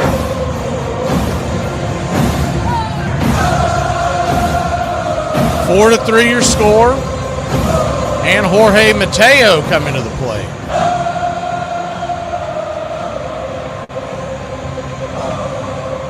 Lefty-righty matchup. Mateo slammed one out of the building his last time up. First pitch is a 4-seamer. Right there for a strike, it's 0-1. He clocked that ball 425 feet.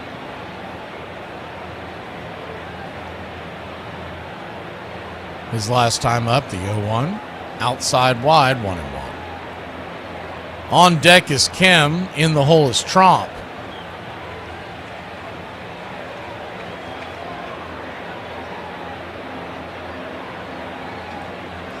The 1-1 count. Brings it.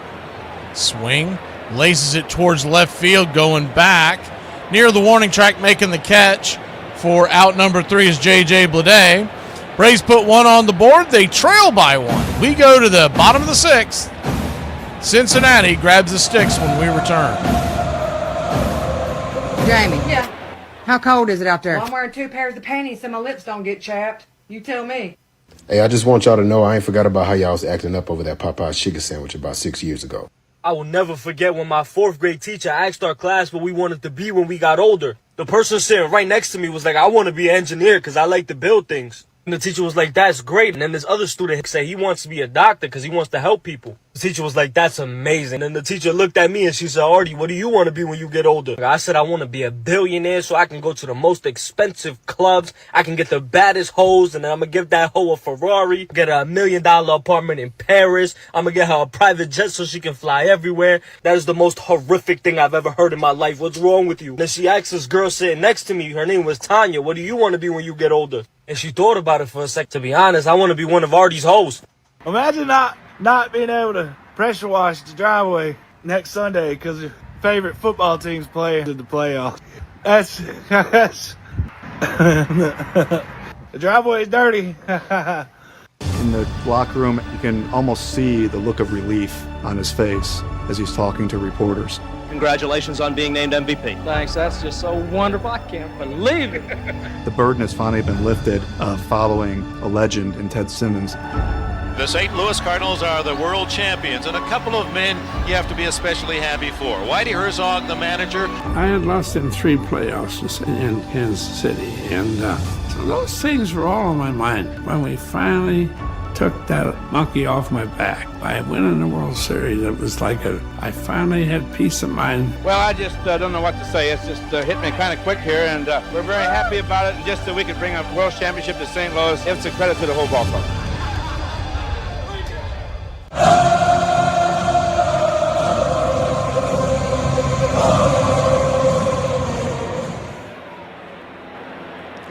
Welcome back. We go to the bottom of the 6th. The Braves trail by 1, 4-3, and Diddy Fuentes is on the bump.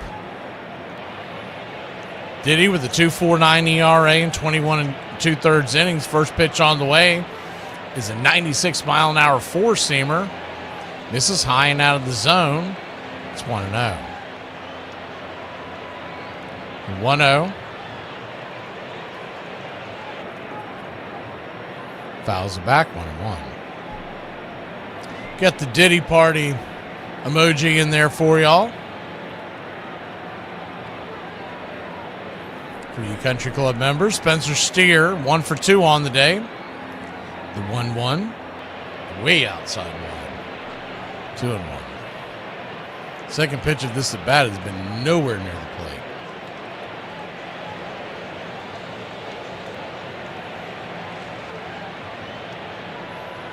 Two-one count. Swing! Fouls it away, 2-2. Standing on deck is Benson and then P.J. Higgins, so the 7, 8, 9 batters for the inning.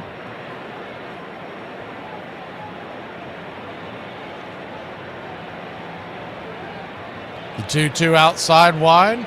Ball 3, 3-2. Full count. 3 runs, 5 hits, 2 errors for Atlanta. 4 runs, 7 hits, no errors for Cincinnati. The payoff pitch, swing, fouls it away down the right field line, and we'll do it one more time.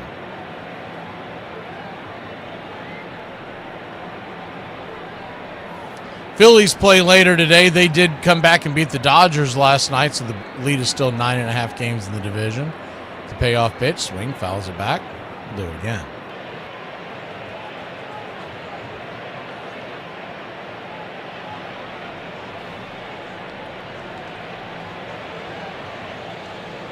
Payoff pitch. Infield. Back into the left. Check swing. Did not go around. Ball 4. And that'll get the Reds going here in the bottom of the 6th inning with the leadoff runner aboard.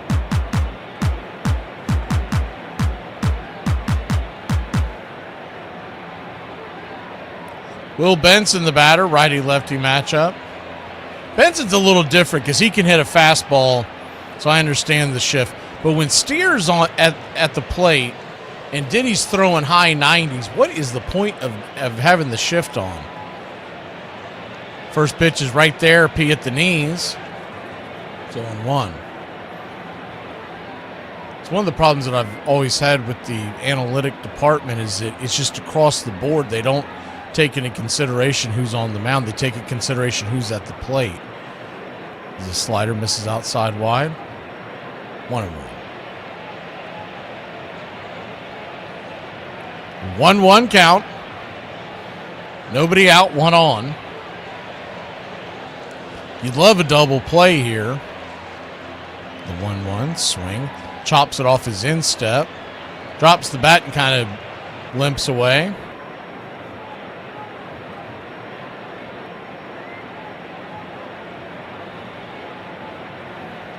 Waiting for the replay to see where it got him.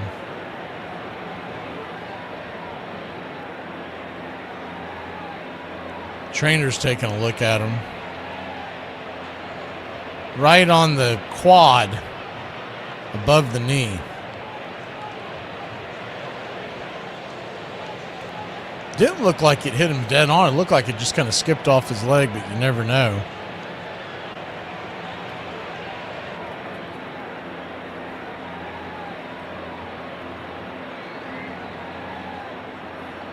Looks like he's going to be okay, so he'll step back into the box.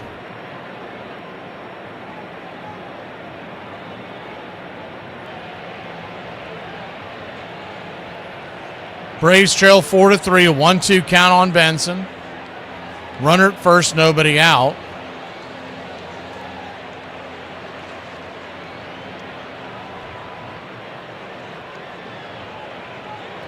Diddy comes set.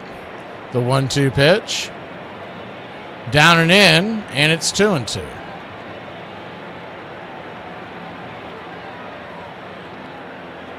Standing on deck, the number 9 hitter, P.J. Higgins. Then back to the top of the order was Dunn and McLean because Ellie De La Cruz exited via injury, lower leg injury. If you stepped away, the 2-2 fouls it back. Do it again.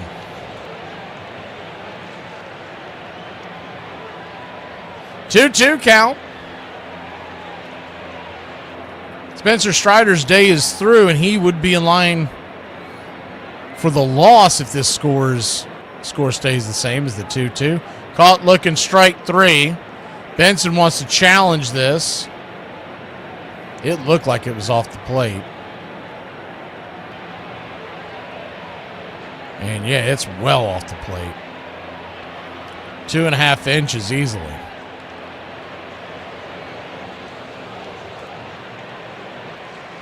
They're saying 1.8. I'm not buying that. That ball was way outside the zone. But regardless, they'll keep their one ABS challenge they have left. The Braves still have 2. The payoff pitch. Caught looking, strike 3. He got caught watching the paint dry. 4-seam fastball. Yak him. Sack him. 1 away.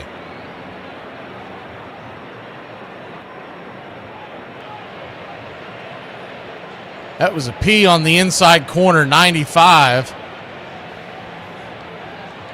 Way he's been throwing the ball lately, that's almost a changeup.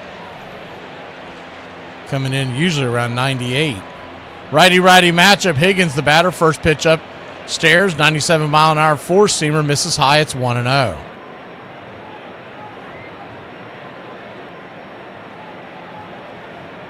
Padres are climbing back into the game against the Nationals. Good news there. It's 3-2 now. Washington with the lead. Is the 1-0. Hits the outer edge. It's 1-1. 1-1 count. Looks like Dylan Dodd is still warming up in the pen once again. The pitch. And ball gets away from Chadwick Tromp's glove. That's going to be a pass ball on Tromp. His second error of the day. And it's going to lead to a base. The Steer heads on down to second base into scoring position.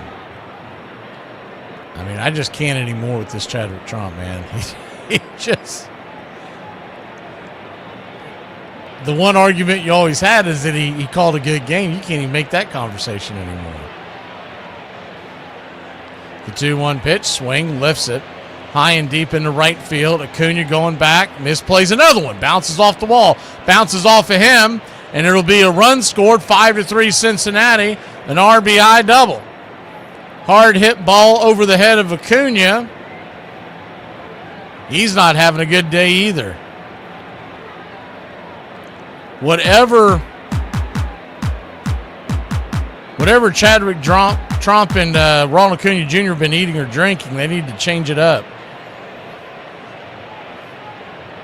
He got kind of a late jump, and when he went to leap, it's not the typical leap you see from Acuna. Would have been a tough play, but it's kind of a flat jump because the late start is the first pitch swinging there. That ball's hammered into center field. Making the running catches Michael Harris for second out of the inning, 2 away.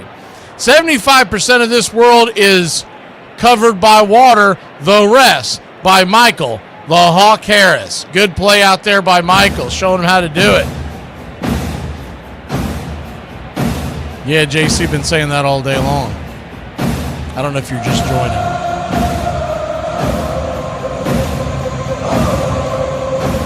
Righty-righty matchup. Diddy Fuentes kicks and fires. 4-seam fastball inside. It's 1-0. So Fuentes has given up a run, walked, struck out one.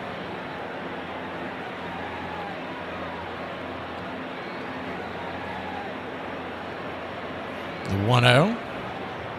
Right there. Slider on the intercut. It's 1-1.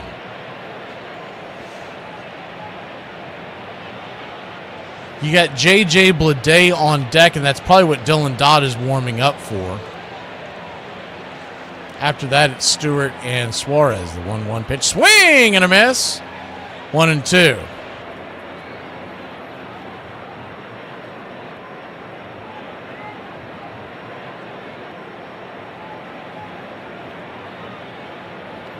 The 1-2 count. Braves trail 5-3. The pitch. Slider down and away, and it'll even it up. It's 2-2.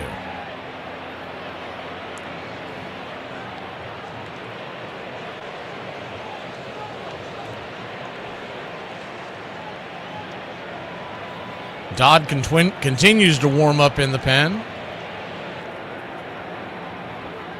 The 2-2 pitch.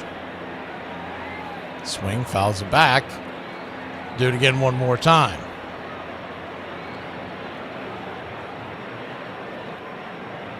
First at bat for McLean, coming on for the injured Ellie De La Cruz. 2-2.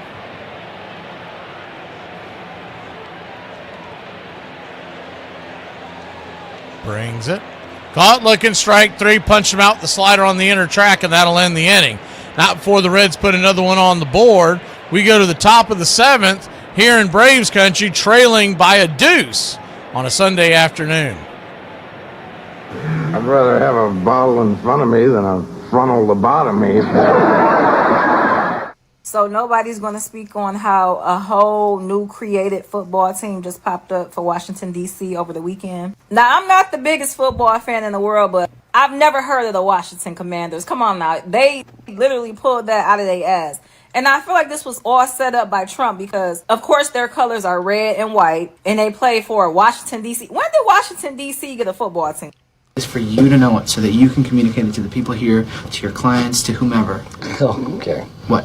It's whoever, not whomever. No, it's whomever. No, whomever is never actually right. Well, sometimes it's right. It's a made-up word used to trick students. Obviously, it's a real word, but I don't know when to use it correctly. It's whom when it's the object of the sentence and who when it's the subject. That sounds right. Well, it sounds right, but is it? How did Ryan use it as an object? As an object. Ryan used me as an object.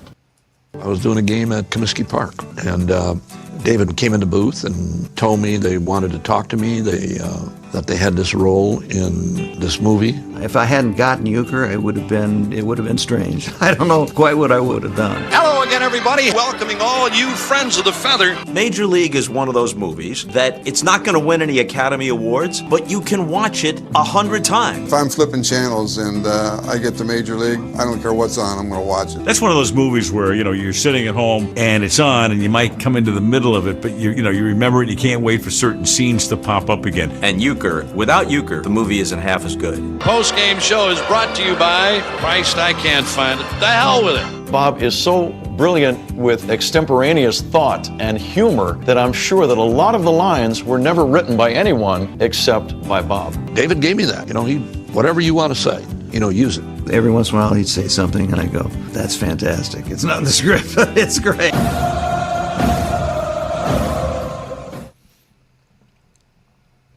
Welcome back. Do you see what you get, Lou? First pitch on the way to Ha-Seong Kim is high and out of the zone. It's 1-0. The 1-0. Curveball smacks the outer edge. 1-1.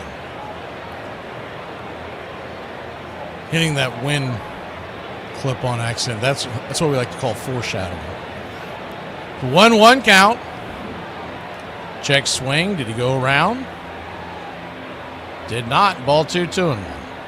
Kim still looking for a base hit. Now batting .091. If one thing he's consistent, the 2-1 pitch.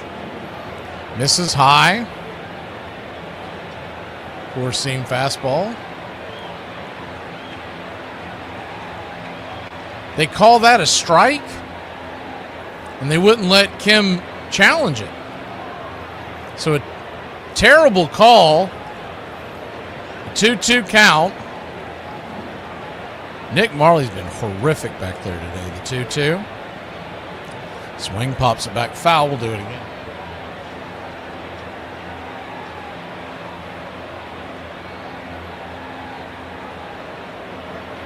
The 2-2.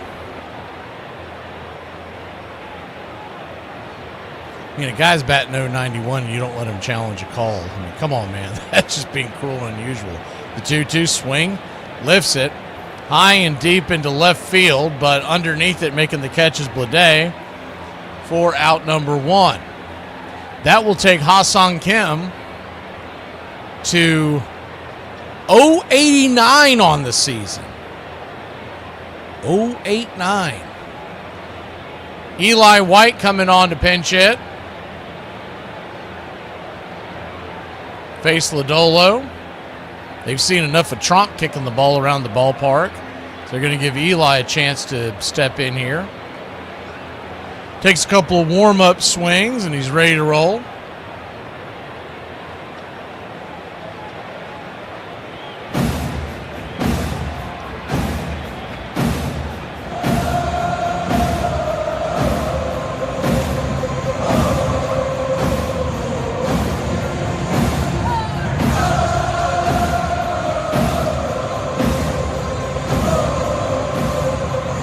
Lefty-righty matchup. The first pitch to the Book of Eli, high and out of the zone. It's 1-0.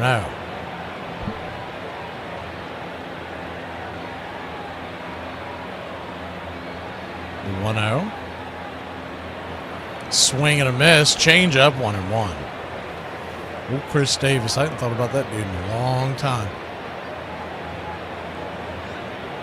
The Baltimore Chris Davis is the one that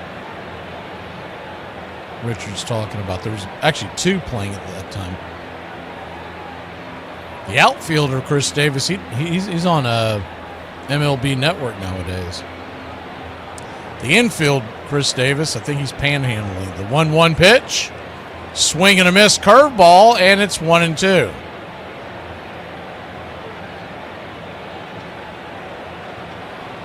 So a 1-2 count.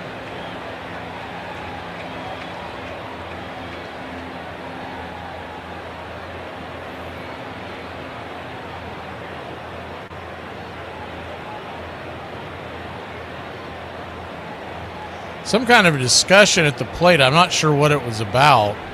Eli walked away for a second. I don't know if it's because he didn't realize that he asked for his timeout.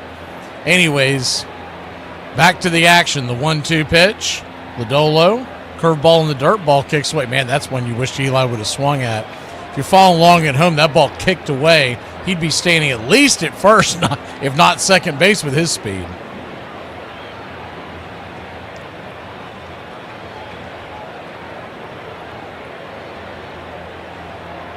The 2-2 to Eli. Rocks and kicks. High and out of the zone, ball 3-2. He can just get aboard. Ronald Acuna Jr. stands on deck.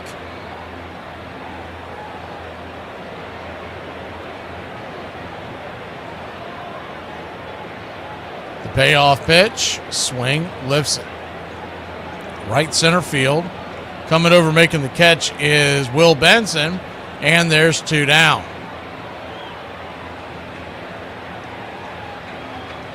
Two down, and Ronald Acuna Jr. will come to the plate. It looks like they are going to let him face Acuna. Wasn't sure if they were going to go get him. This will be the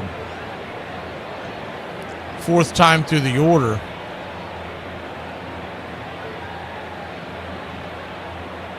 First pitch on the way, down and in. It's 1-0. Lodolo's at 97 pitches. The 1-0 to Acuna. Braves trail by 2, 5-3. Top of the 7th pitch. High and out of the zone, ball 2-0.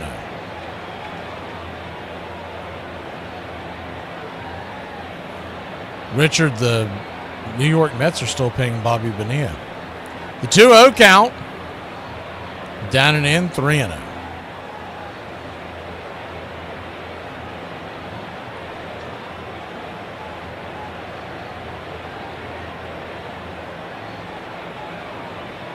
Michael Harris on deck, representing the tying run. The 3-0 pitch. Down below the knees, ball 4. So he'll head on down to first. That might be it. I see Tito Martinez coming out of the dugout. We'll take a quick break when we return. Braves.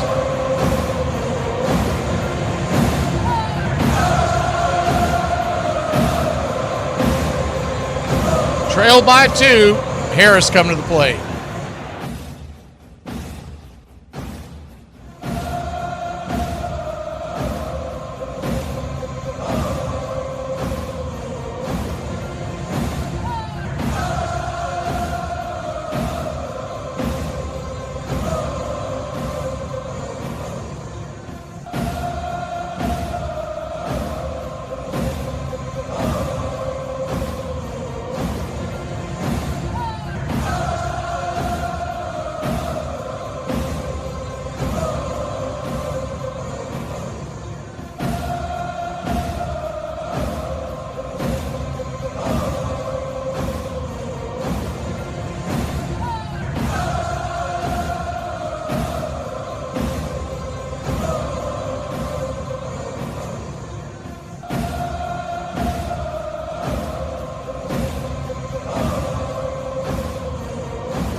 Welcome back, boys and girls, guys and dolls,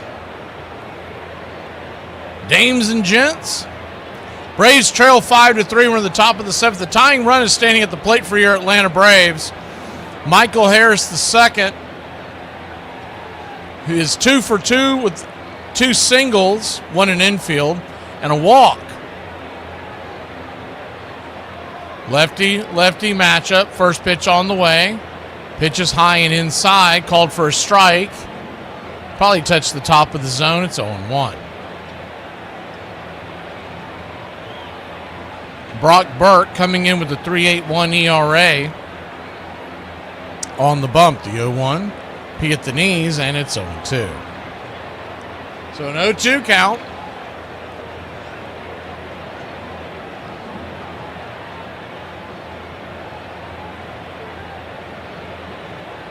Brings it, swing, pops it up. Down the left field line, it's going to be a lazy fly ball into the glove of J.J. Bleday, and that'll end the inning. Braves trail by 2. We go to the bottom of the 7th. Time to get up and stretch, Braves country. Back in a flash.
Bottom of the 7th we go. Dylan Dodd is warming up for your Atlanta Braves after the 7th inning stretch.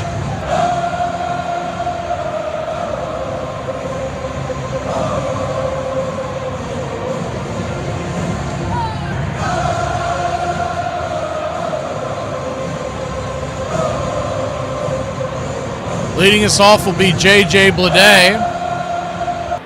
He's hit 2 doubles today. He's hit 2 home runs in the series. Feasting off Braves pitching. First pitch swinging, pops it up, and we might get lucky on this one, as it's going to be an F5 in your scorecard.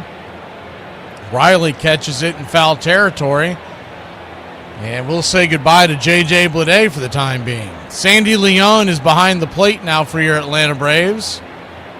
He takes over for Chadwick Trump, who was pinch hit for Eli White.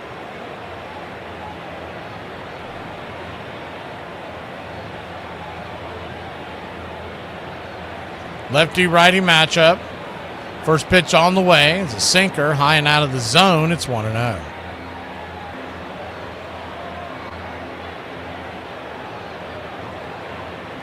1-0. Brings it. Swing and a miss. 1-1. Braves will have the heart of the order due up in the top of the 8th. It'll be Olson, Ozzie, and Dubon.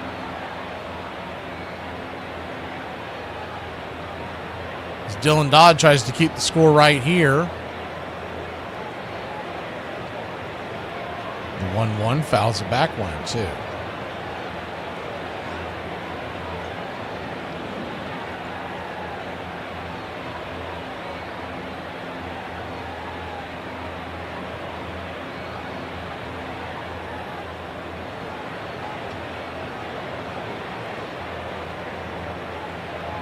The 1-2.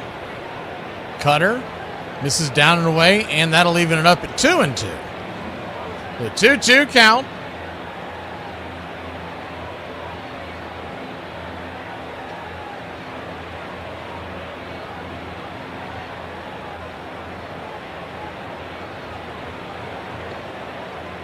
Sal Stewart, 1 for 2 on the day. Dylan Dodd comes set, the southpaw. Brings it. Swing, pops it up. High in the sky, can of corn in the middle of the infield. Who wants it? Olson calls everybody off. He'll make the catch near the pitcher's mound and run up the mound for the second out of the inning.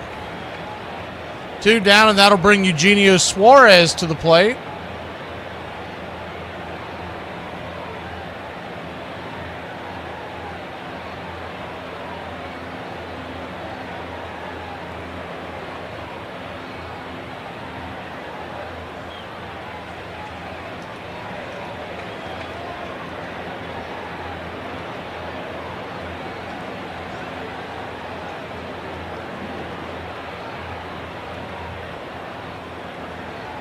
First pitch, foul back, it's 0-1. Lefty-righty matchup. The 0-1. Turns and fires, swing, lifts it. High and deep into right center field, and the Great American Small Park will not hold. They might want to take a look at that. It almost looked like that the fan out there, and it's a Braves fan, by the way, in a T-shirt, it looked like he reached over the wall. 6-3 your score for now. But man, it looked like his hands went over the wall to grab that ball. I don't know if anybody noticed it enough to show the replay of it.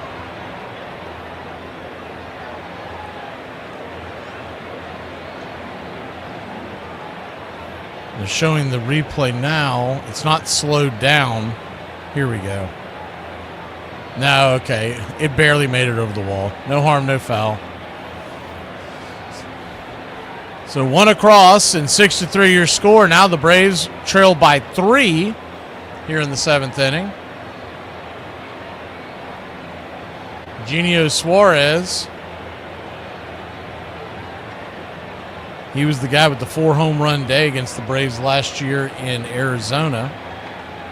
The 0-1 fouls it away. It's 0-2. Grant Holmes was on the mound that day for 3 of them. The 0-2 count.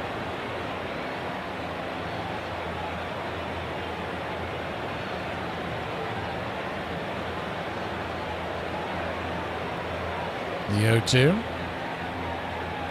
Misses high, 1-2.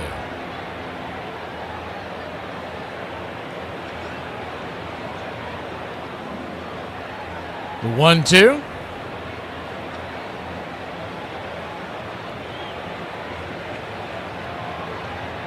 Down below the knees, ball 2, 2-2.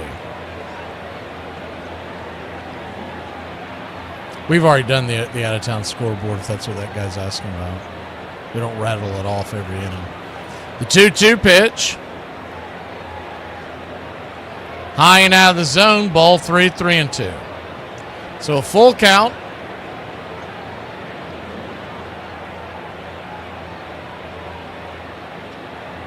Phillies and Dodgers have not gotten underway.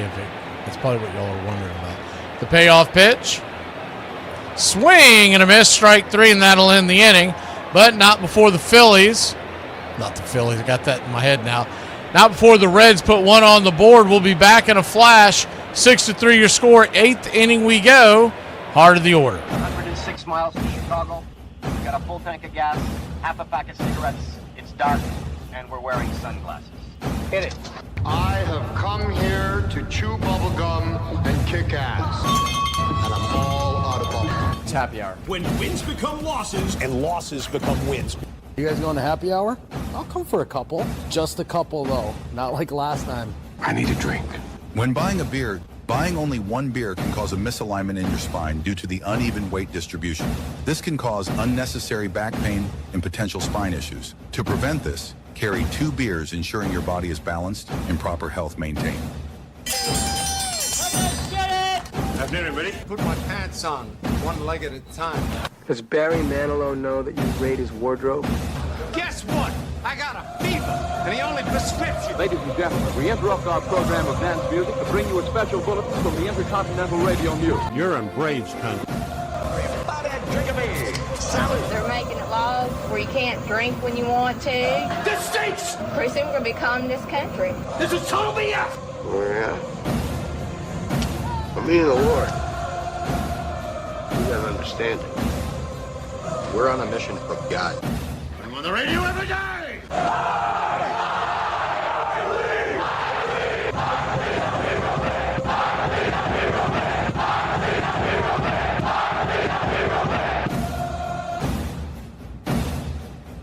If you want to stop me, you're gonna have to kill me!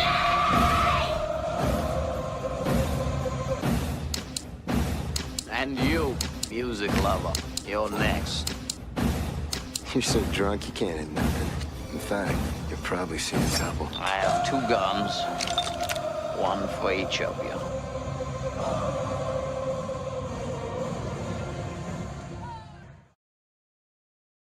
Lefty-lefty matchup. First pitch swinging by Matt Olson.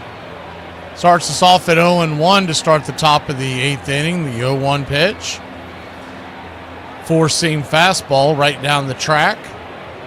It's 0-2.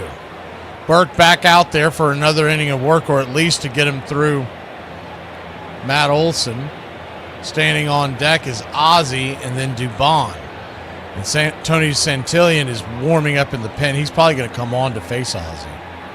The 0-2 just misses. 1-2. After Olson, you would flip Ozzie around to the left side, which is the preferable side for the opponent. And then you got the right-handers, Dubon, Riley, Mateo, and Kim. The 1-2 pitch, swing, hard hit ball over to second base, line drive, caught, L4, hard hit ball. Good play over there by Steer, and there's one away.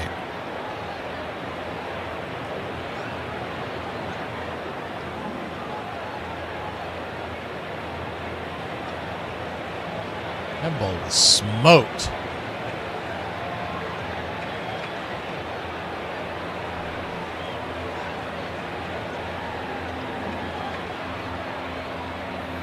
First pitch swinging by Ozzie. Going to roll it over towards first base. That'll be an easy 3-1, and there's quickly 2 down. So they may leave Burke out there now that he's got the first 2 outs.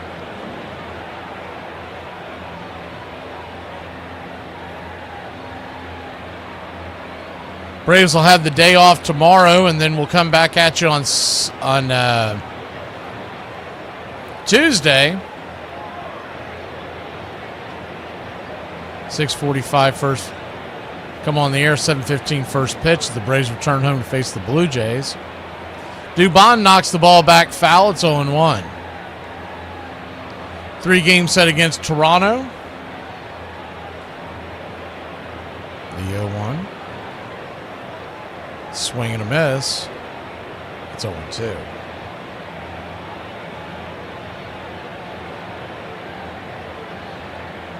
The 0-2 count.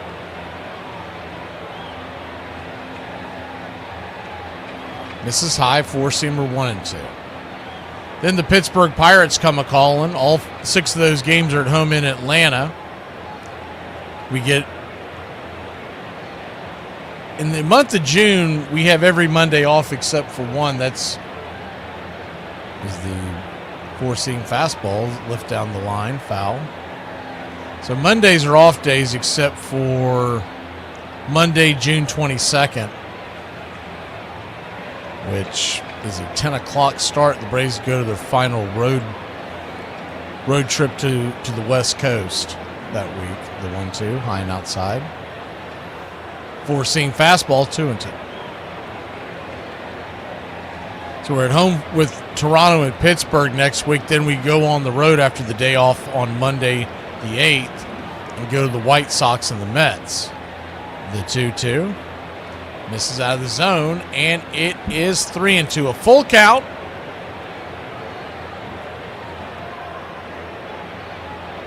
Cincinnati 6, Atlanta 3. Top of the 8th. Pitch, swing and a miss, and that'll end the inning. We go to the bottom of the 8th. The Braves trying to pull off the sweep, but they trail by 3. Reds will grab the sticks when we return.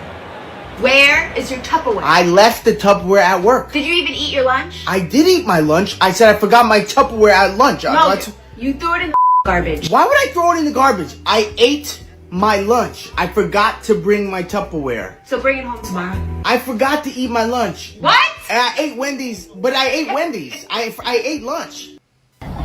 What's your name? What? What is your name? Tony! You, Tony! What's your name? Ezekiel! You, Ezekiel!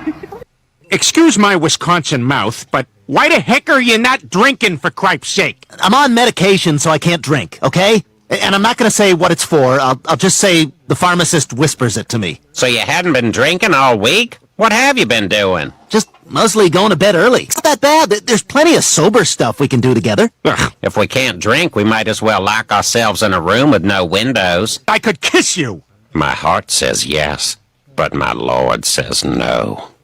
Okay, so I was going through old pictures yesterday, trying to find pictures, and there were these 3 publications from the El Segundo newspaper. And in it, there's one little passage that says, Jack Brett, your grandfather, on Right, Wrong, and Rogues. I was a great dad as far as I was concerned. Do what I want and you got everything I had to give. But you do what I don't want and I'll kick your damned ass. And you'll be lucky if that's all I kick. The thing that I will never stand for is that you think I'm dumb. If you think I'm dumb, I'll show you how smart I am. Don't pull that on me. What's incredible to me is he admitted that in the paper. Yeah, so crazy. if that's what he was admitting to doing in the paper, you know he was doing a lot worse than that, which he was. Oh, yeah. I don't think he just hit him. Yeah. I think he hit him and hit him and hit him and hit him. That's insane. It's insane.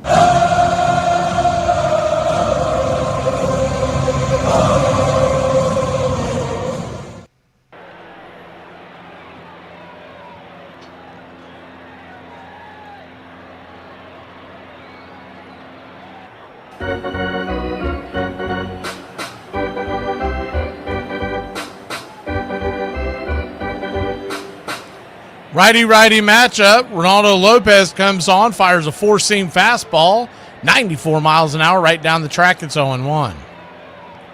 Ronaldo Lopez, a 3.41 ERA in 34 innings this year. The 0-1 slider down and away. It's 1-1. 1-1 count. Raylo has a 4-pitch mix as the Four-seamer right there, 1-2. There's the four-seamer 53% of the time, the slider 32% of the time, curveball and changeup 10 and 4%. He's been leaning more and more on that four-seam and slider since he moved to the pen. The 1-2, swing, lifts it down the right field line, drifting, foul and out of play.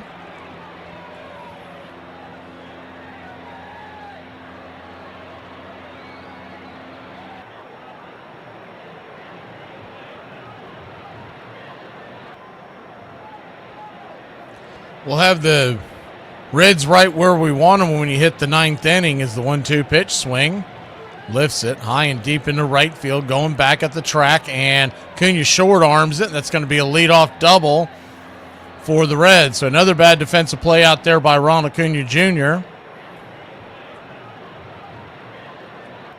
Hard hit ball, but that's a play that Acuna used to make.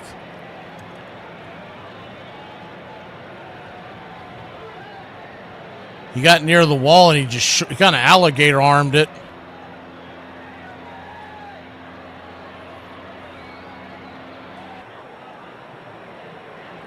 So leadoff double, start the eighth. Braves will have the Reds right where they want them when we go to the ninth inning. Riley and Kim are due up. If anybody gets on, Sandy Leon. Four-seam fastball, check swing, went around, it's 0-1.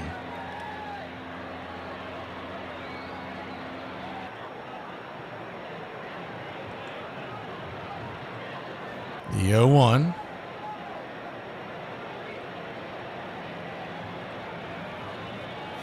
P at the knees, four-seam fastball.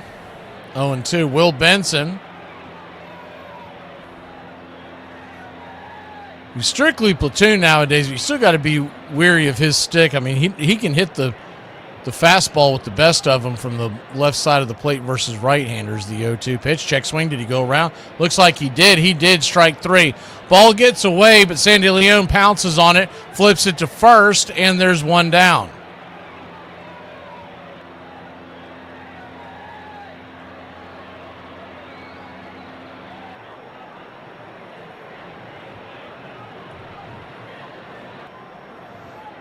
That's assuming that they don't pinch hit, and they may pinch hit. You've got, what you have for pinch hitters is the Yaz and Dominic Smith, and depending on who they put back out there, as the first pitch is a four-seam fastball. Hits high for a strike, it's 0-1. P.J. Higgins the batter. So you got the Yaz and Smith. I have not seen them peer into the bullpen, but you would think the right-hander's coming out for the ninth is the 0-1. Inside track, it's 0-2. Unless they just decide to go with Burke to avoid that.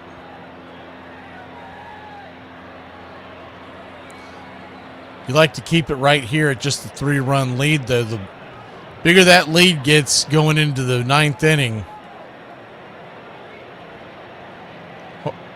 smaller your chances are. The 0-2.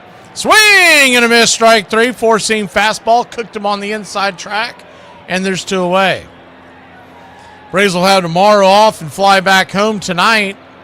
And that extra day of rest will allow them to reset the bullpen.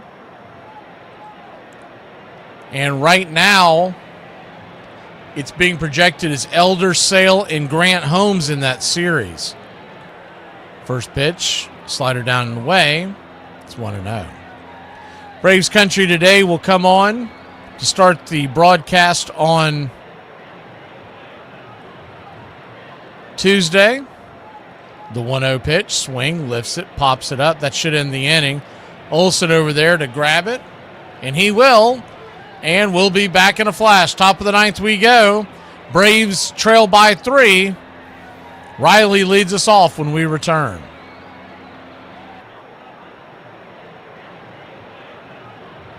Ruin the season! Ruin the season! Ruin the history! You know what they said? All the good feeling from 2024. They let Will Smith out and went bing! And it's all gone.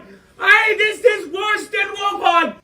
Hi, Hi, please let me tell you 10 increasingly ridiculous old-timey baseball team names because it's accidentally all that I did today, and otherwise I won't have anything to show for it. Okay, this one actually isn't a nickname, but that's what makes it so cool because I have to tell you how he got it. His name is Crush, Christopher Columbus Holloway. Okay, he was born in 1896, and here's what happened. Apparently back then they would have exhibitions where they would crash trains intentionally into one another. On the day Crush was born, his dad was attending one of these, and when the trains crashed into one another, like 2 or 3 people died of getting crushed to death. And as he was leaving, he found out his wife was in labor, and when it was born a boy, he named him Crush. Pee-wee Butts. It was because his playing reminded them of Pee-wee Reese. Number 3, Lil Stoner. His full name was Ulysses Simpson Grant Stoner. He got the name because his little brother couldn't pronounce Ulysses, so he called him Lil. Number 4, Biz Mackey. He was a catcher, and he loved to yap at the batters in the batter's box to distract them, and also talk back to umps, and everybody would say he was giving them the business. Ducky Wucky Medwick. Yeah, apparently he walked like a duck, and this girl who had a crush on him called him Ducky Wucky.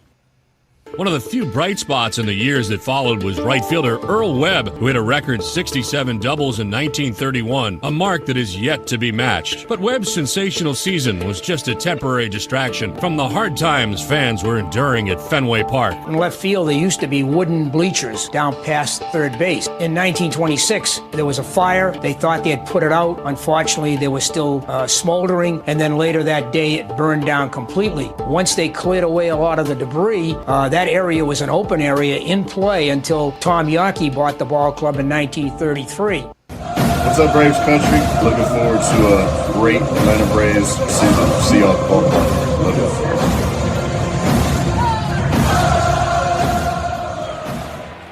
Welcome back. Austin Riley, the batter.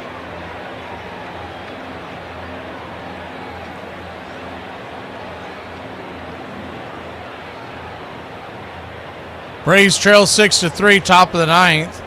And Centillion will come on, the right-hander. So we'll probably get a couple of pinch hitters if we can get that far. First pitch on the way is a 4-seam fastball. Right there for a strike, it's 0-1. Essentially what you would do is give up your DH role and let Mateo take over. Or, in theory, you could do Dubon. He's the 0-1. Right there, 1-1. Mateo's been swinging such a hot bat, I would think they'll let him hit. But after that, you have Smith and the Yaz that can come in. What you could do if you wanted to is the 1-1 down and away, 2-1. The problem is then you would have Sandy Leone batting anyways, but you could pinch hit both the left-handers the next 2 and then have Yaz play the outfield and Dubon come in and play short. The 2-1 pitch, swing, that ball's lifted high into left field, but not deep enough. Man, he got around on that one, but just got underneath it. Typically, that's one that Riley sends out of the building, one away. He's just a touch off on that swing.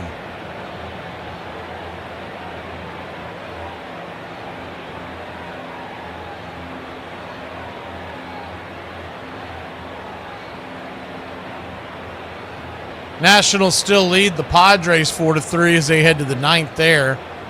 Padres are heading to Philadelphia next. Dominic Smith is going to come on for Mateo. So they might very well do that, have Smith and then Yaz, and then let, if they can somehow push this to the bottom of the 9th, as the 0-1. That pitch hits the outer edge of the corner. Start the at-bat. The 0-1 to Smith. 4-seamer at the knees. It's 0-2.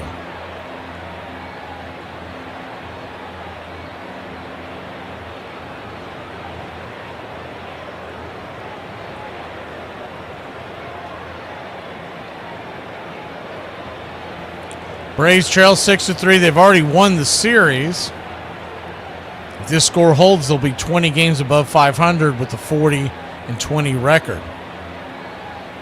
The 0-2. Misses outside, 4-seam fastball, 95 miles an hour, 1-2.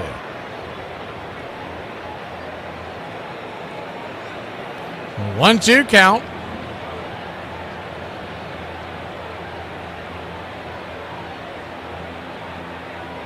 Pitch on the way. Slurve misses. 2-2. We can't see it, but on deck should be Mike Yastrzemski.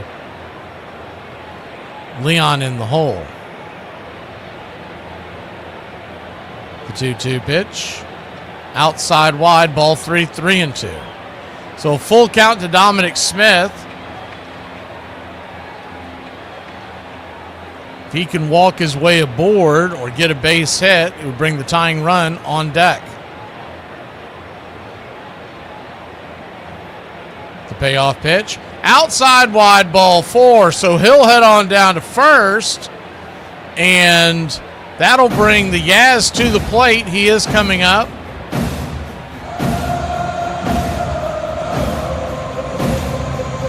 Sandy Leone, that will clear the bench. Sandy Leone is standing on deck, Acuna in the hole. Yaz trying to work his way aboard to bring the tying run to the plate. His first at bat of the day as well. Righty-lefty matchup. First pitch, high and out of the zone, it's 1-0.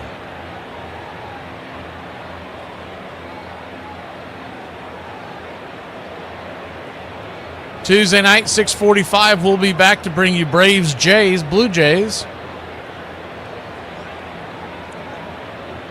The 1-0 pitch, right there on the outer edge, 1-1. Hope you all enjoy your day off here from Braves Country. On Monday, good day to reset, good day to get some chores done. The 1-1 count.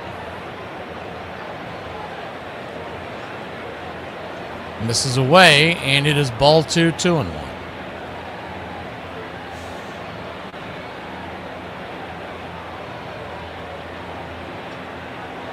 The 2-1 to Yaz.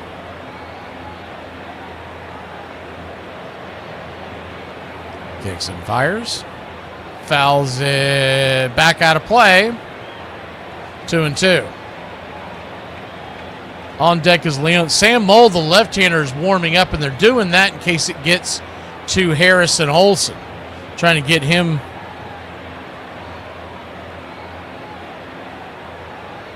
ready to roll.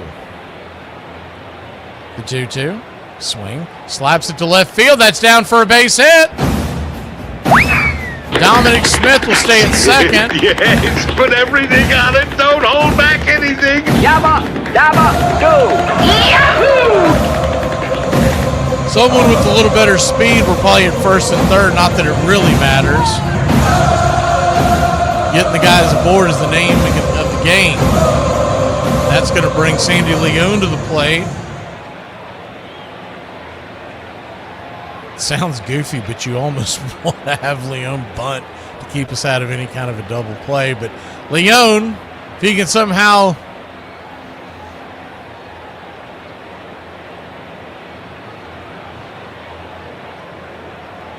resurrect his inner 2025 spring training Sandy Leone, where he hit a couple of home runs in a few games.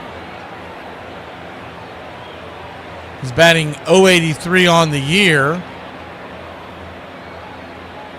Really, all you just want him to somehow get aboard.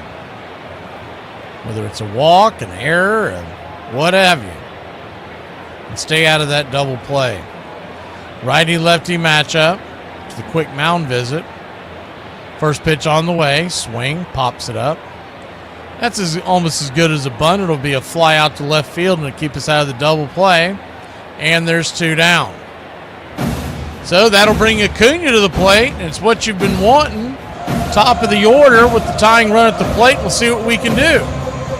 See if it is meant to be. Ron Acuna Jr. has had a bad day in the field, but he's hit a home run and he's walked twice. And would we come unglued if he hit one out here? Righty-righty matchup, first pitch. Dropped a slurve below the knees. Called for a strike, no challenge. It's 0-1. I think it's one of those things where you need to reiterate to the batters before they go up there, hey, remember, we've got both challenges. And that pitch, I think he would have won it. The 0-1 swing, lifts it into center field. That's down for a base hit. And Dominic Smith comes around to score. And your Atlanta Braves have made it a 2-run game. Vamos! Michael Harris II coming up. We'll probably get a pitching change with Sam Mole warmed up in the pen. Now the go-ahead run comes to the plate in Michael Harris.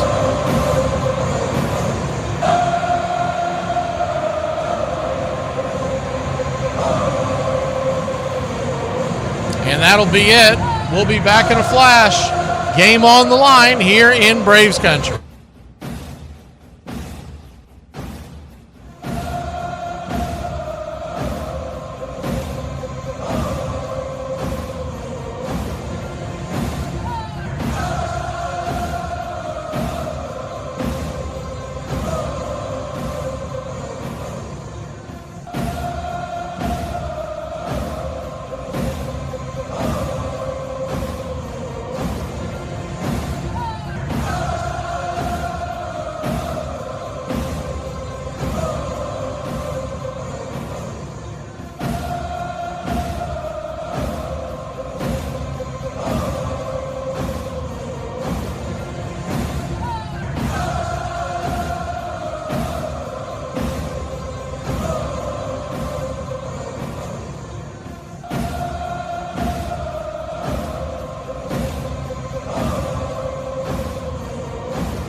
Sam Mole coming on, the tough left-hander.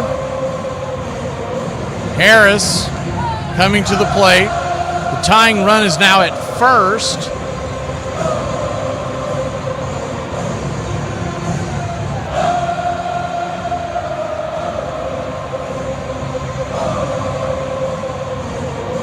Ronald Acuna Jr., who can fly. Lefty-lefty matchup. Harris digging in. The first pitch on the way. Outside wide. It's 1-0.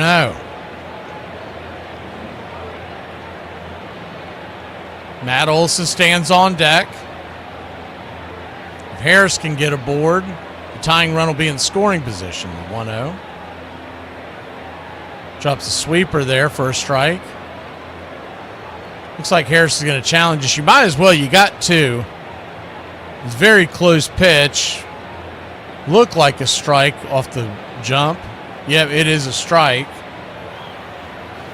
So that'll take one of the ABS challenges away from the Braves. They still have one in their back pocket if needed. 2 on, 2 out, a 2-run game. Deuce is wild here in the top of the 9th inning. The 1-1 swing pops it back foul. And it's 1-2. Braves are down to their last strike.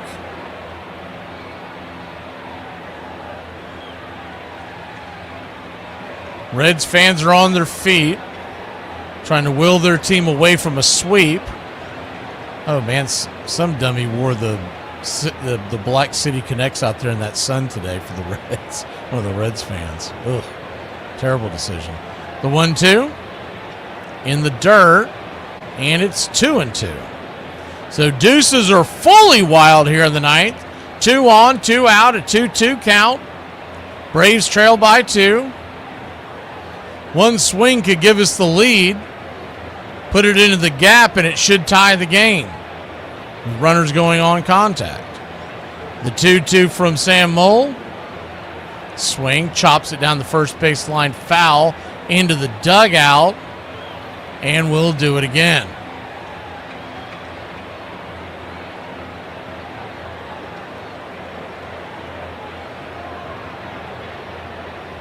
Mole asking for a new ball.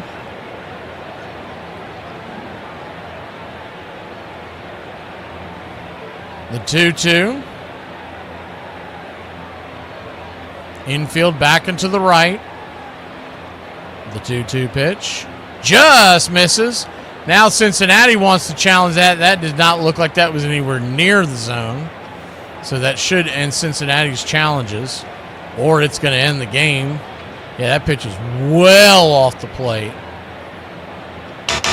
Wrong, wrong, wrong, wrong. 2 inches off the plate. Wrong, wrong, wrong, wrong. You're wrong. So the bases will be full of runners going with the payoff pitch and 2 outs, first and second. Here's the pitch. Swing. Just got a piece of it, whistles it back to the backstop, and we'll do it one more time. So runners will be going, which means anything that gets down for a long single could score Acuna. We've seen that before.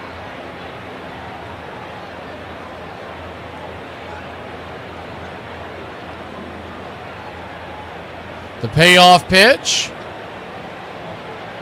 Mole comes set. Runners go. Swing. Hammers it down the right field line, foul. That one is just a few inches to the left. It's a fair ball. It would have rattled off the wall, and Acuna would have scored for sure. It just missed the foul line.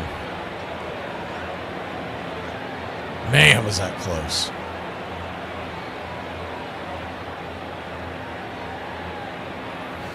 So here we go again. First and second, 2 outs. The runners will be on the move. A payoff pitch heading towards Harris. The windup. Inside, ball 4. So he'll head on down to first. Ducks all over the pond.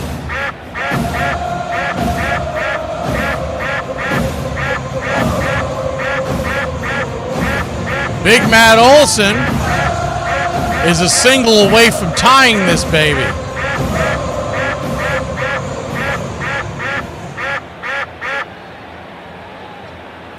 Yaz is at third. Acuna's at second. That's the run you're worried about. The tying run. First pitch on the way. Swing. Slices it towards third base, and that should end the game. 5-3 put out, and the Braves lose a tough one, 6-4. Close game there at the end.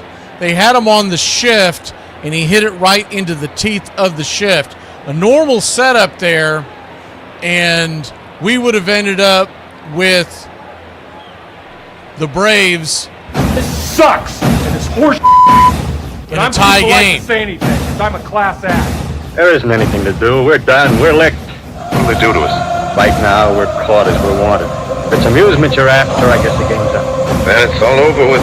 Oh, what a loser! So goodbye, everybody, and remember, please, for the next day or so, the terrible lesson you learned tonight. Oh no! We suck again! 6-4 your final. Strider will fall to 3-1 and a 3.77 ERA. Ladola gets the win. He'll move to 2-1, drop his ERA to 5.2. Sam Mold gets his first save of the year. The Braves do win the series, so they win the war, but Cincinnati wins this battle. Cincinnati may have really lost the war if Ellie De La Cruz is out for a long period of time. He left the game with a lower leg injury. We'll try to dig up what we can find on that before the next outing on Tuesday night, 6:45 Braves Country Today will come on to start the broadcast, and then we'll bring you pitch-by-pitch, play-by-play Braves and Blue Jays. Should be a fun one. Y'all have a great rest of your Sunday. Have a great Monday. I'm treating this like a weekend. We're back on Tuesday. Y'all have a good one. Drink one for me.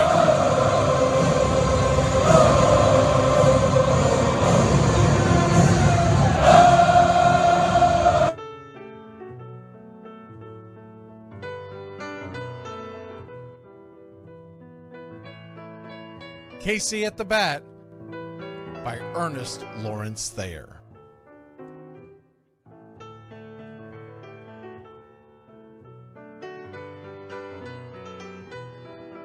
The outlook wasn't brilliant for the Mudville Nine that day.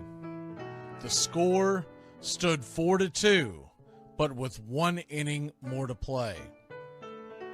And when Cooney died at first, and Barrows did the same, a pall-like silence fell upon the patrons of the game. A straggling few got up to go in deep despair. The rest clung to the hope which springs eternal in the human breast. They thought, if only Casey could but get a whack at that, we'd put up even money now with Casey at the bat.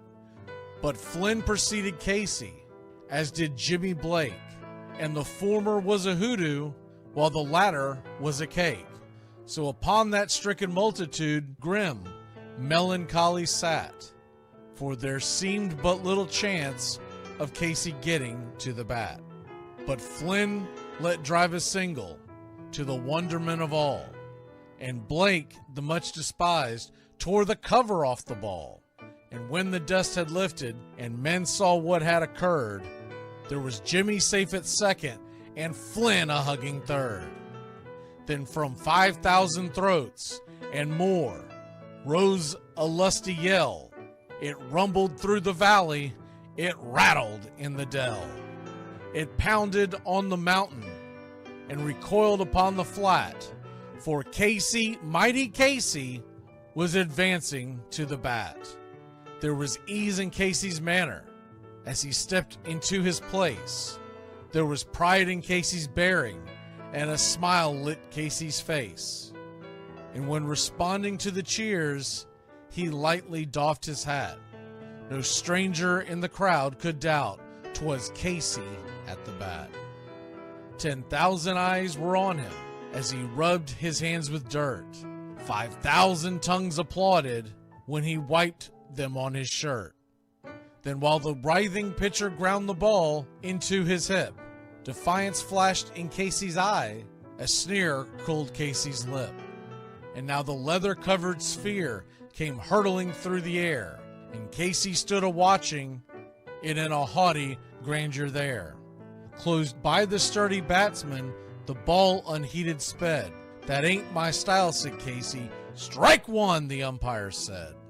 From the benches black with people, there went up a muffled roar, like the beating of a storm waves on a stern and distant shore. "Kill him! Kill the umpire!" shouted someone on the stand, and it's likely they'd have killed him had not Casey raised his hand. With a smile of Christian charity, great Casey's visage shone. He stilled the rising tumult, he bade the game go on. He signaled to the pitcher, and once more the dun sphere flew. But Casey ignored it, and the umpire said, "Strike two!" "Fraud!" cried the maddened thousands, and echoed answered, "Fraud!" But one scornful look from Casey, and the audience was awed.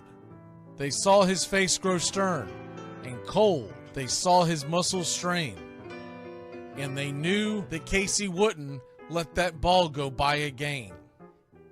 The sneer is from Casey's lip. His teeth are clenched in hate. He pounds with cruel violence his bat upon the plate. And now the pitcher holds the ball. And now he lets it go. And now the air is shattered by the force of Casey's blow. Oh, somewhere in the favored land, the sun is shining bright. The band is playing somewhere, and somewhere hearts are light. And somewhere men are laughing, and somewhere children shout. But there is no joy in Mudville. Mighty Casey has struck out. Casey at the Bat, Ernest Lawrence Thayer, published June 3rd, 1888. San Francisco Examiner.